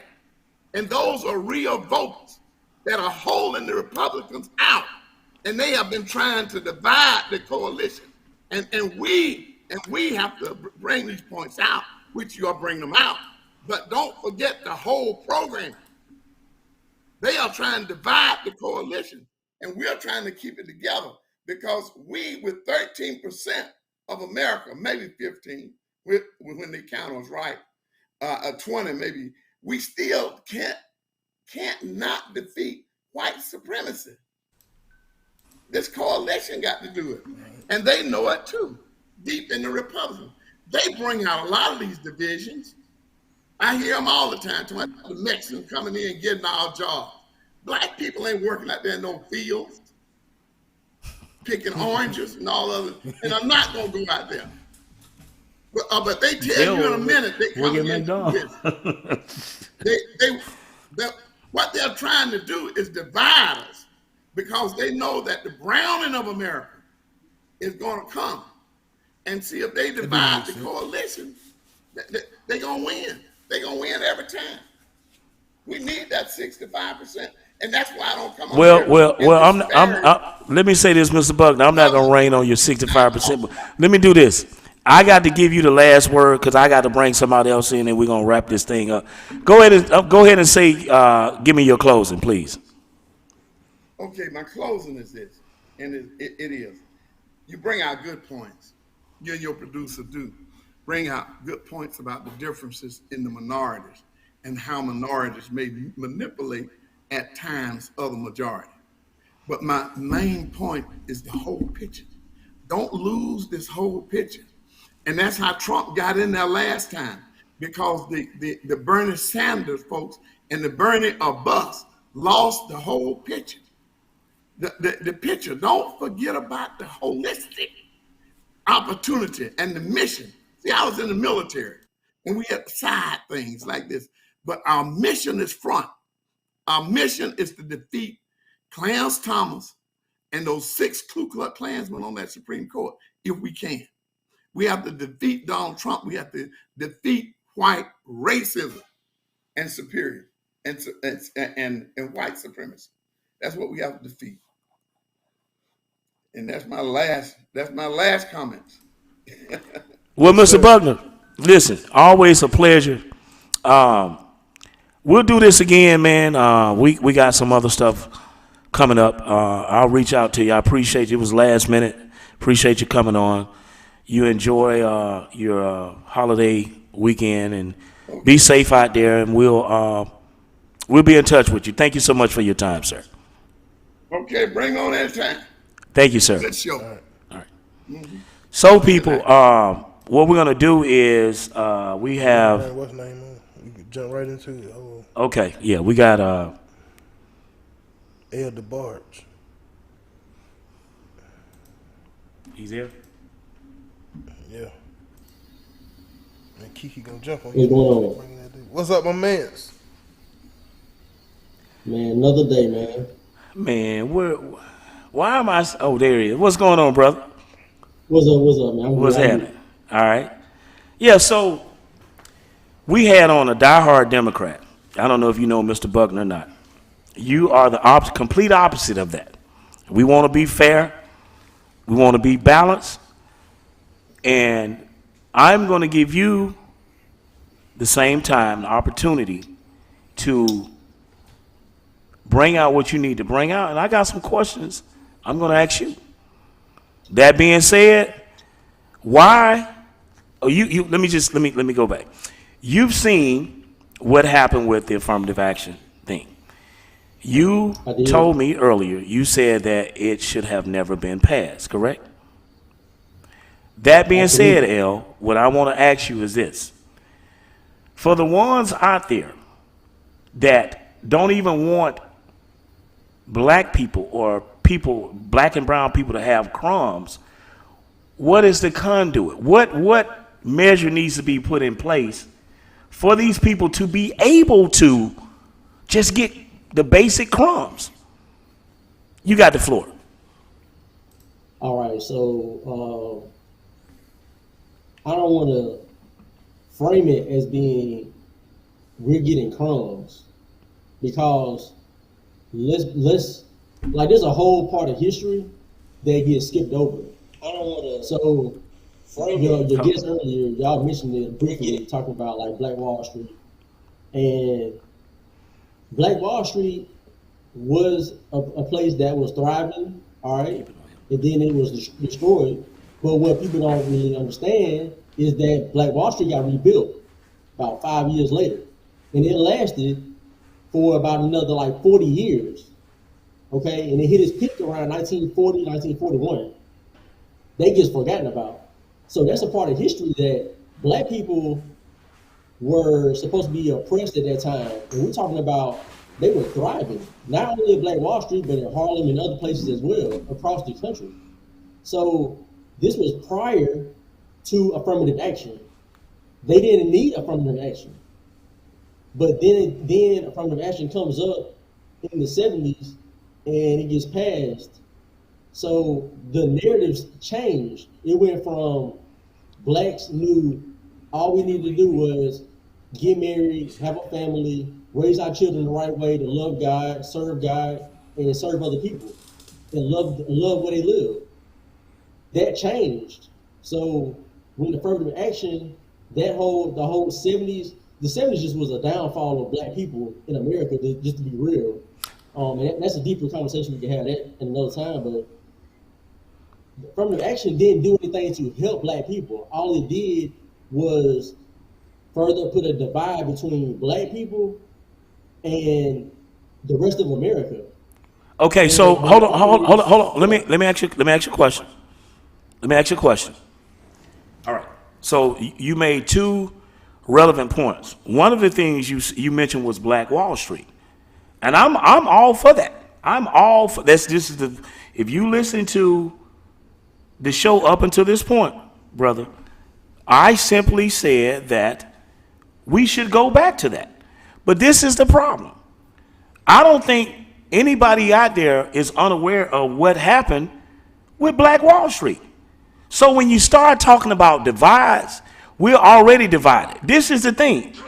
I can't be concerned about what divides me from somebody out there who I'm not going to break bread with anyway. For the simple fact is this.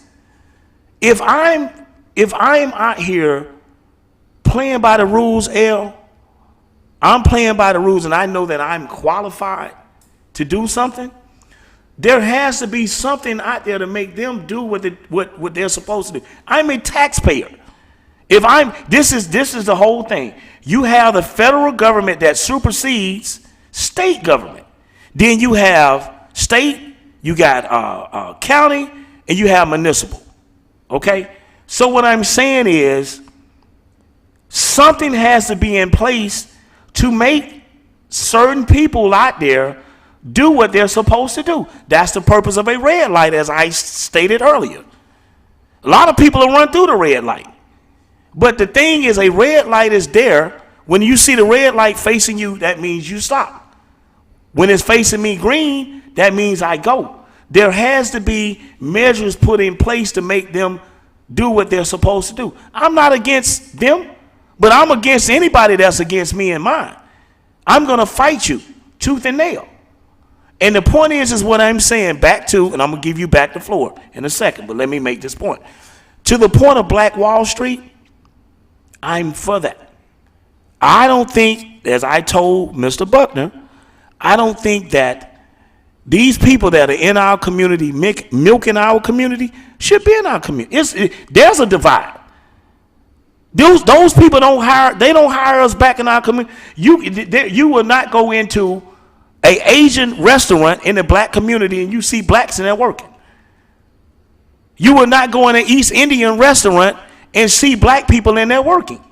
It doesn't exist. And like I said before, you can learn a lot from the animals kingdom. Lions run amongst the lions. The cheetahs stay amongst the cheetahs. If they cross one of the territories, they fight.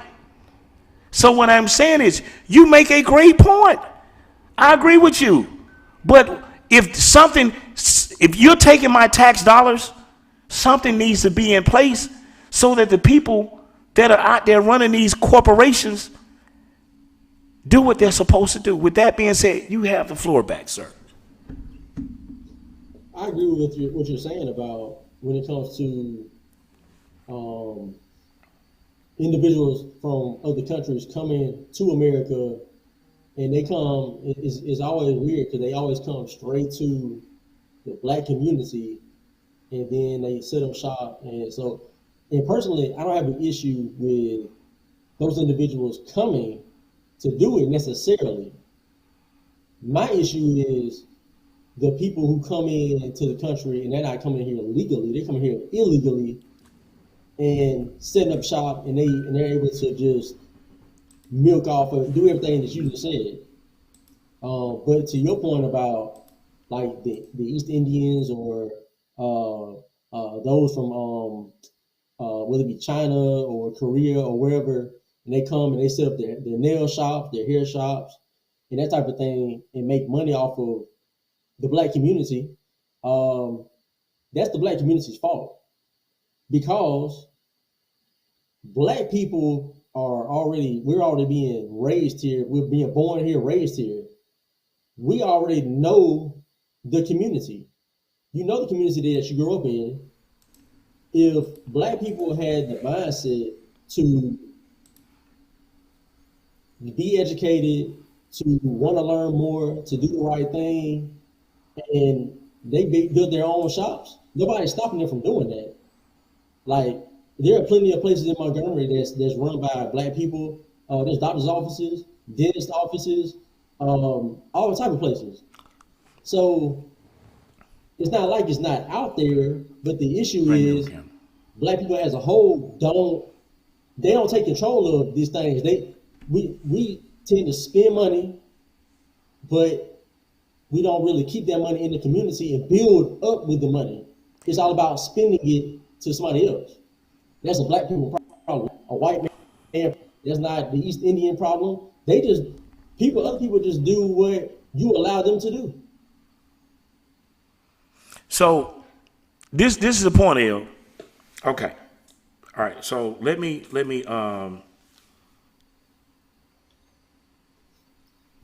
okay, so let me just say this. You make some good points. But this is my issue. When it comes to these people of foreign descent being in the black community, right? We do spend money as we get it. But I want you to understand something. The reason that is because there's a lack of education, and there has not been a importance put on the fact of holding on to your money. But the larger issue is this, brother.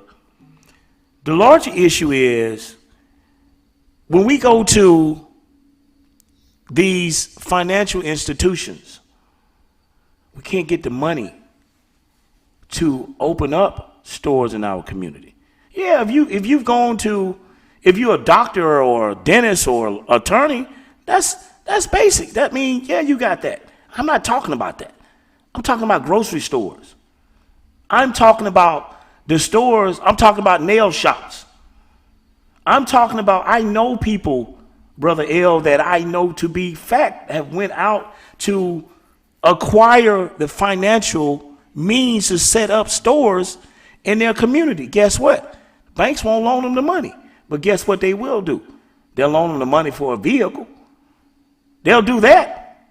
But when it comes down to being financial independent, where we control the mechanisms in our community, that doesn't exist. Once upon a time it did. So what I'm saying is, you're right about that. This is why I told you, I'm telling you, and I told brother Zach was on, I don't do politics. Everything I hear in society is based off of commerce. It's based off of survival. And the thing is, and this is what I'm talking about the affirmative action. No, we don't need it. Affirmative action should have never come about. So we would not have had that racial divide. But it becomes a problem when we are told to pull ourselves up by our bootstraps, and we do that. But then you come in our community because you're jealous and you burn down those things that we have to survival. So that means I got to go over to deal with you. I don't want to deal with you. I want to do business with my own. And this is not prejudice. This is not racism. This is called survival. And what I'm saying is, I believe this. Excuse me. I believe that there should be blacks on both sides. I admire what you do. I do. I had somebody that was in my ear telling me bad stuff about you, and then I got to look and I said, man, this brother ain't like that. And if he is, let me engage him. Because you know what? I think you and we might be different politically. But you know what? Me and you could work together to make changes. We could do things. You know why? Because we got the same hustling mentality. We see things, and I admire you. This is why when I talk to Mr. Producer, I say, you know what? Let's get. I want to promote what you do. Here at the Chris Miles Show, we bridge the gap. Yeah, that's what I'm saying. Listen, I'm not about what a lot of people think. I'm about fair and balance, man. And what I'm saying to you, L, you make a lot of good points. I admire you, and I think that there needs to be a balance. That's why when Mr. Buckner came in and said what he said, I said, wait a minute. I'm going to also give this young brother opportunity to make his point. Might be some people out there that want to hear what you got to say. And when I'm going to shut my mouth and give you back the floor. But I'm just simply telling you, I'm simply saying that we are stronger as a community when we put our resources together. Our resources are leaving our community. That's all I'm saying. But go ahead, you got the floor. I agree with. I think the only thing that we are probably because I'm agreeing on what you're saying about keeping the resources within the community. That's how you build up any community. That's where the Jewish people do that in America. I mean, they get together. When do you ever see them acting a fool in public, like as a whole? They don't do it. If one of them gets out of line, the rest of them tell that person in private or however they deal with it. They do it in private. They don't do that stuff in everybody else's face. But when it comes to the black community, things are not done in a professional way in the public. But to go back to the affirmative action, the whole thing about that, and needing it or not needing it, what you said is right. It was never needed. It was something that was put in place to further divide, and it didn't help black people. And so it's weird for Mr. Buckner to get on here and talk about white supremacy and all that other nonsense that has nothing to do with black people back before affirmative action, they weren't having those issues. True, Black Wall Street did get destroyed. Well, we did have issues. But it did get built back up, and it did last until the civil rights movement when black people gave it up. It didn't get burned down again. Black people left. Hold on. That's inaccurate. Let me say this. Let me say this, L. That's not true. After Black Wall Street was destroyed, it never got it. Same thing with Rosewood. They rebuilt it, but it never had the flair. Okay, it so was never the same. So the point is what I'm saying. You take Lake Martin. Hold on, let me say this. This is what I'm saying right now. Even in where you are in the state of Alabama, you have something called. Are you familiar with? Oh, let me finish. I'll give you the floor. Are you familiar with Lake Martin there in Alabama? Do you know the history of that? Yeah, I know the real history. Yeah. Okay. So the point is what I'm saying is this. There has to be measures put in place. That's all I'm saying. Listen, this is we can agree to disagree, but what the simplicity about all of these things are simply this, and that is, a lot of people out there will not do what they're supposed to do. The same thing with us was making an issue about the traffic light. The reason the traffic light is there is for the fact that it's supposed to be a protection measure, so when people see the light red, they stop. But people still run it. That's why you get car accidents. And what I'm saying is, for them, the Supreme Court, to say, well, that racism does not exist, is disastrous. It's not right. And I'm telling you, I'm simply telling you, I know that you are conservative, you are a Trump person. I have no issue with that. But what I'm saying is, you got a lot of people very upset about, they feel like their rights are being eradicated. Now, me, myself, as I said to you before, and I'm going to give it back to you. This is what I'm saying to you, L. Those things that are put in place, them being diminished, people are angry, and you say, well, it was put there as a divide, when there was things that we had that was functionable in our community that was destroyed. Tell me and everybody internationally that's listening and watching this on YouTube, Spotify, Apple, tell everybody out there, what's the fix for this? Because I'm going to be honest with you, I have not seen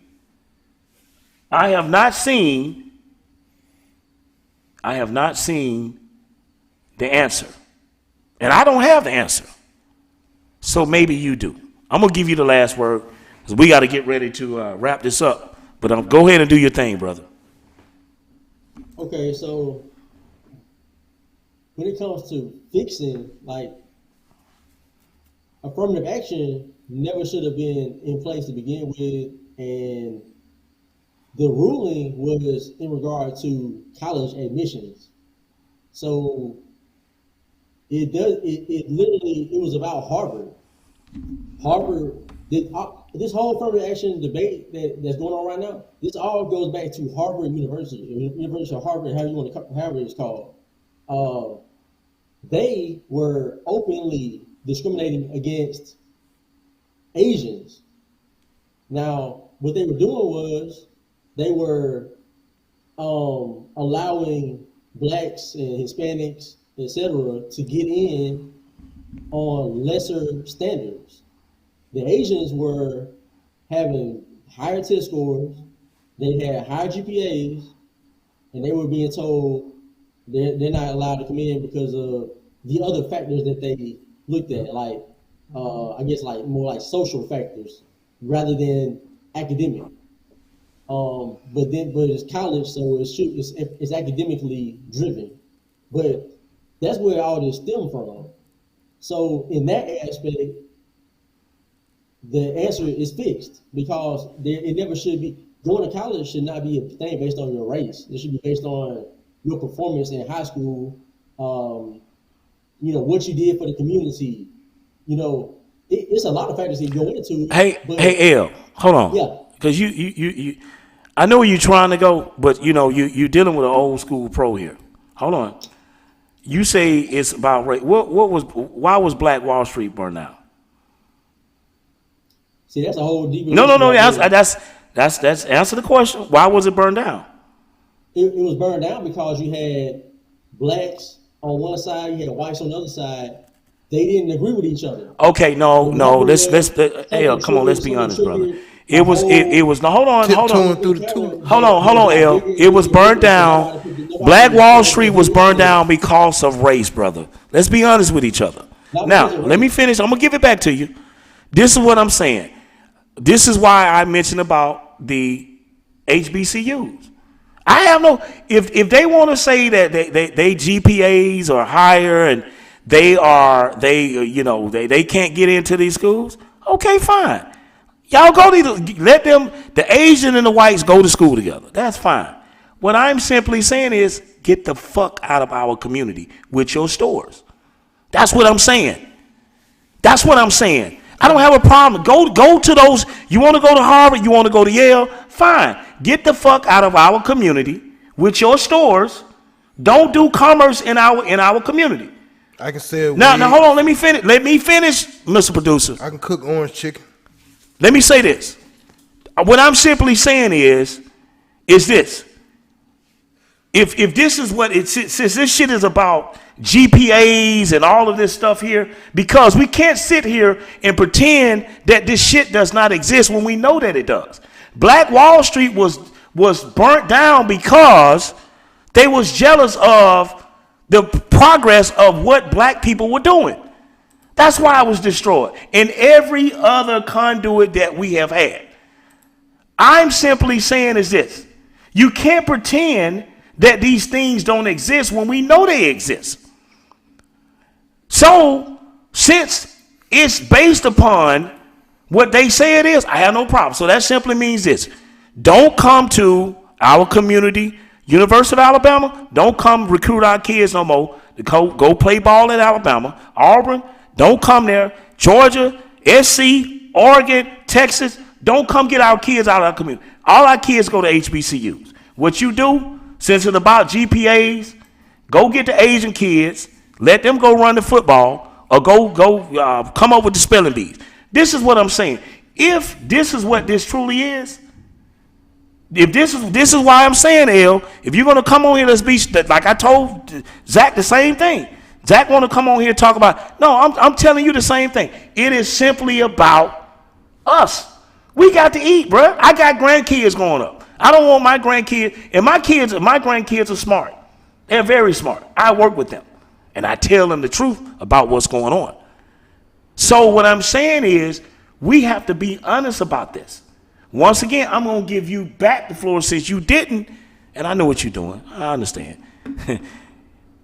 But the thing is, Black Wall Street, and we're going to stay on that, it was destroyed because of race. But anyway, you got the floor again. Let's be honest. Go ahead. Hey, man, all I know how to do is be honest.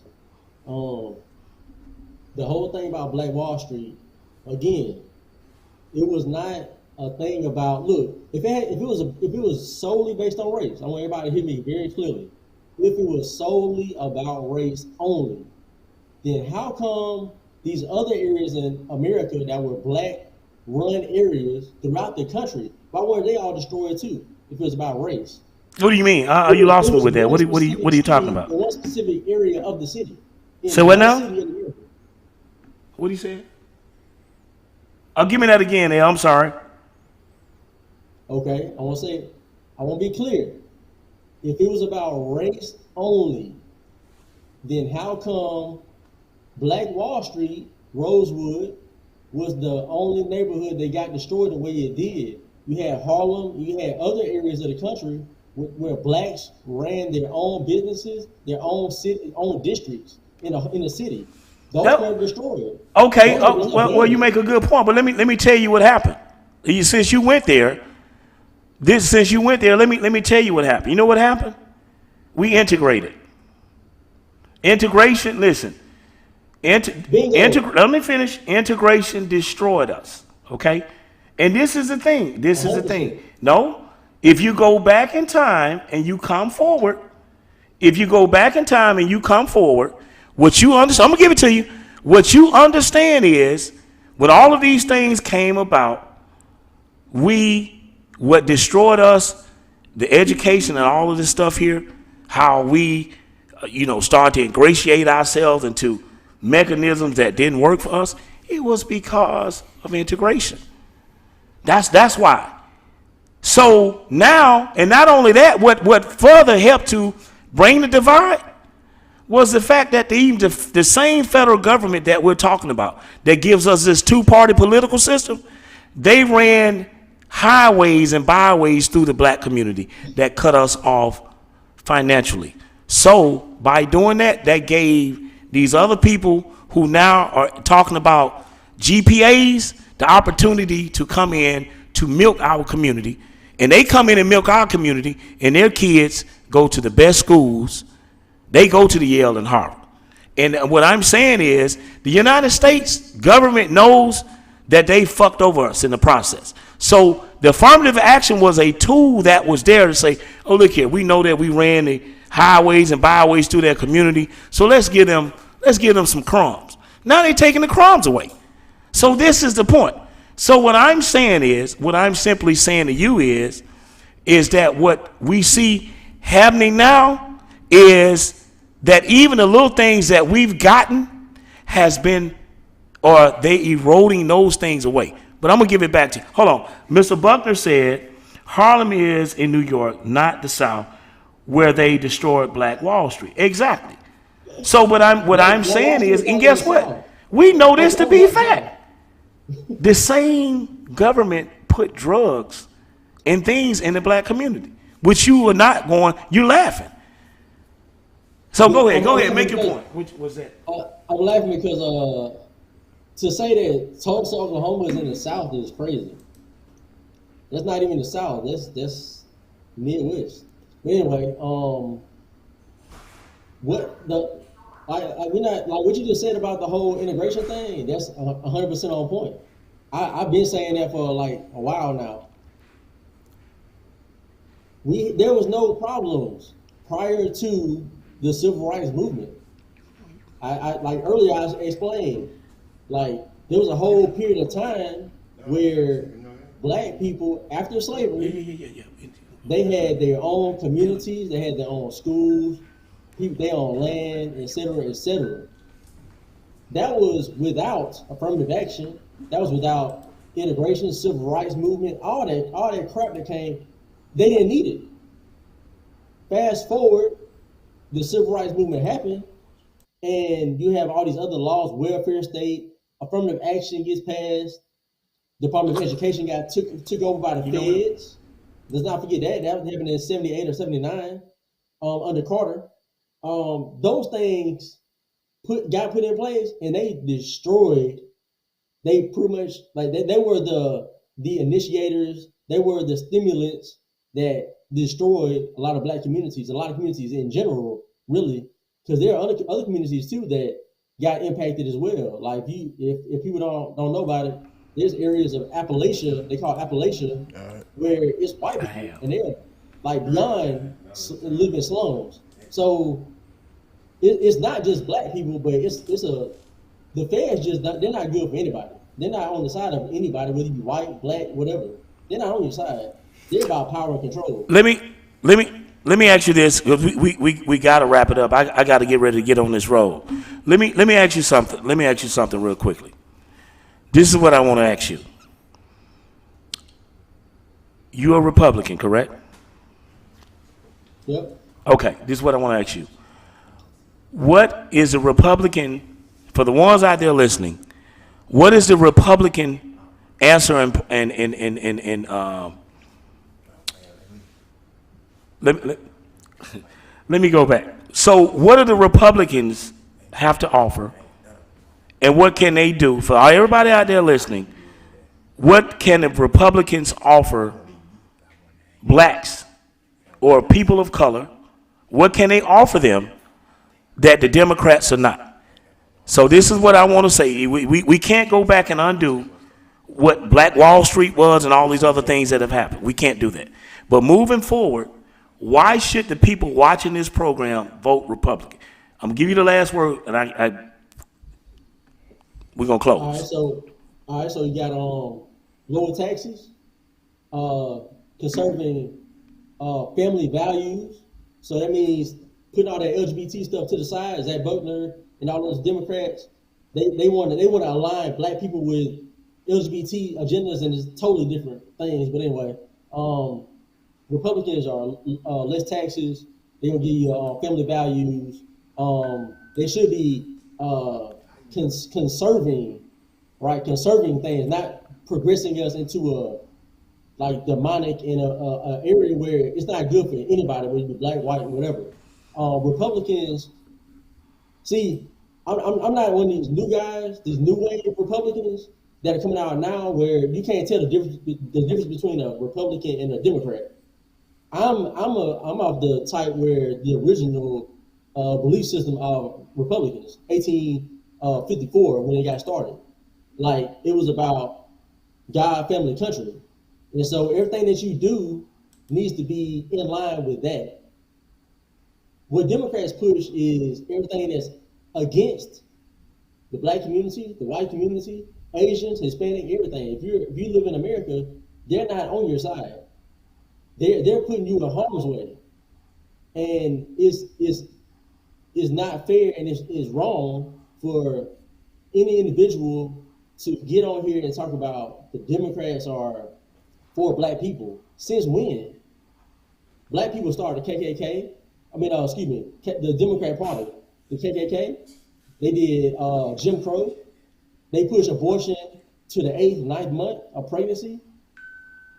What about this is good? Zach Butler was on here earlier talking about abortion and how blacks are like 12% of the population.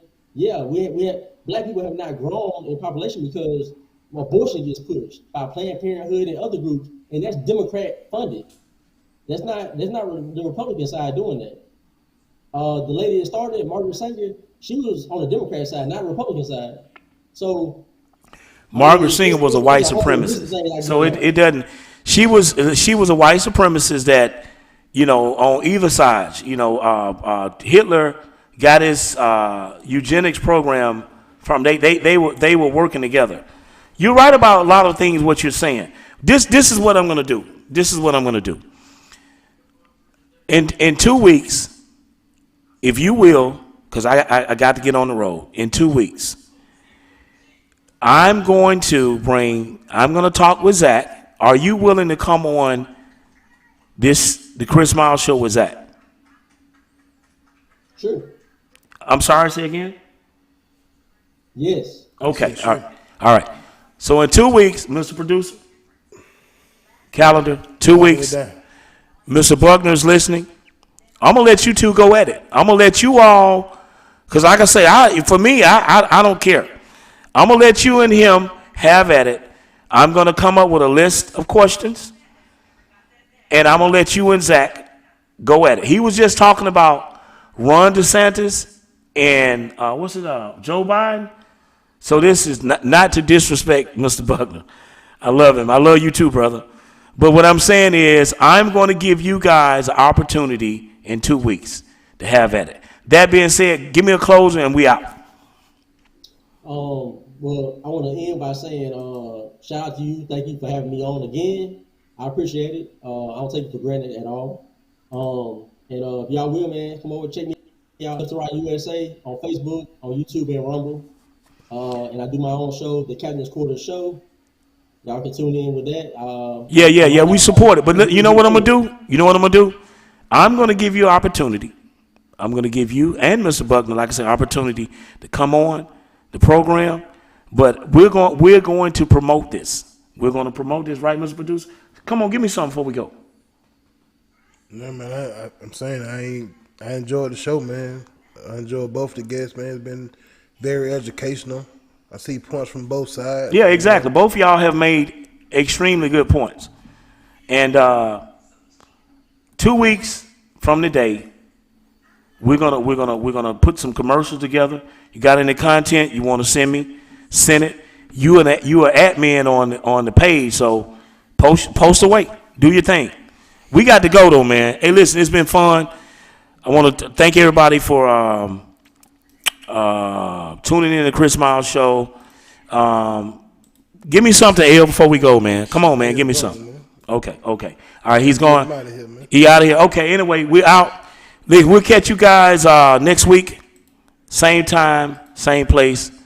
Most High willing. Everybody have a safe 4th of July holiday. God bless. See you next time.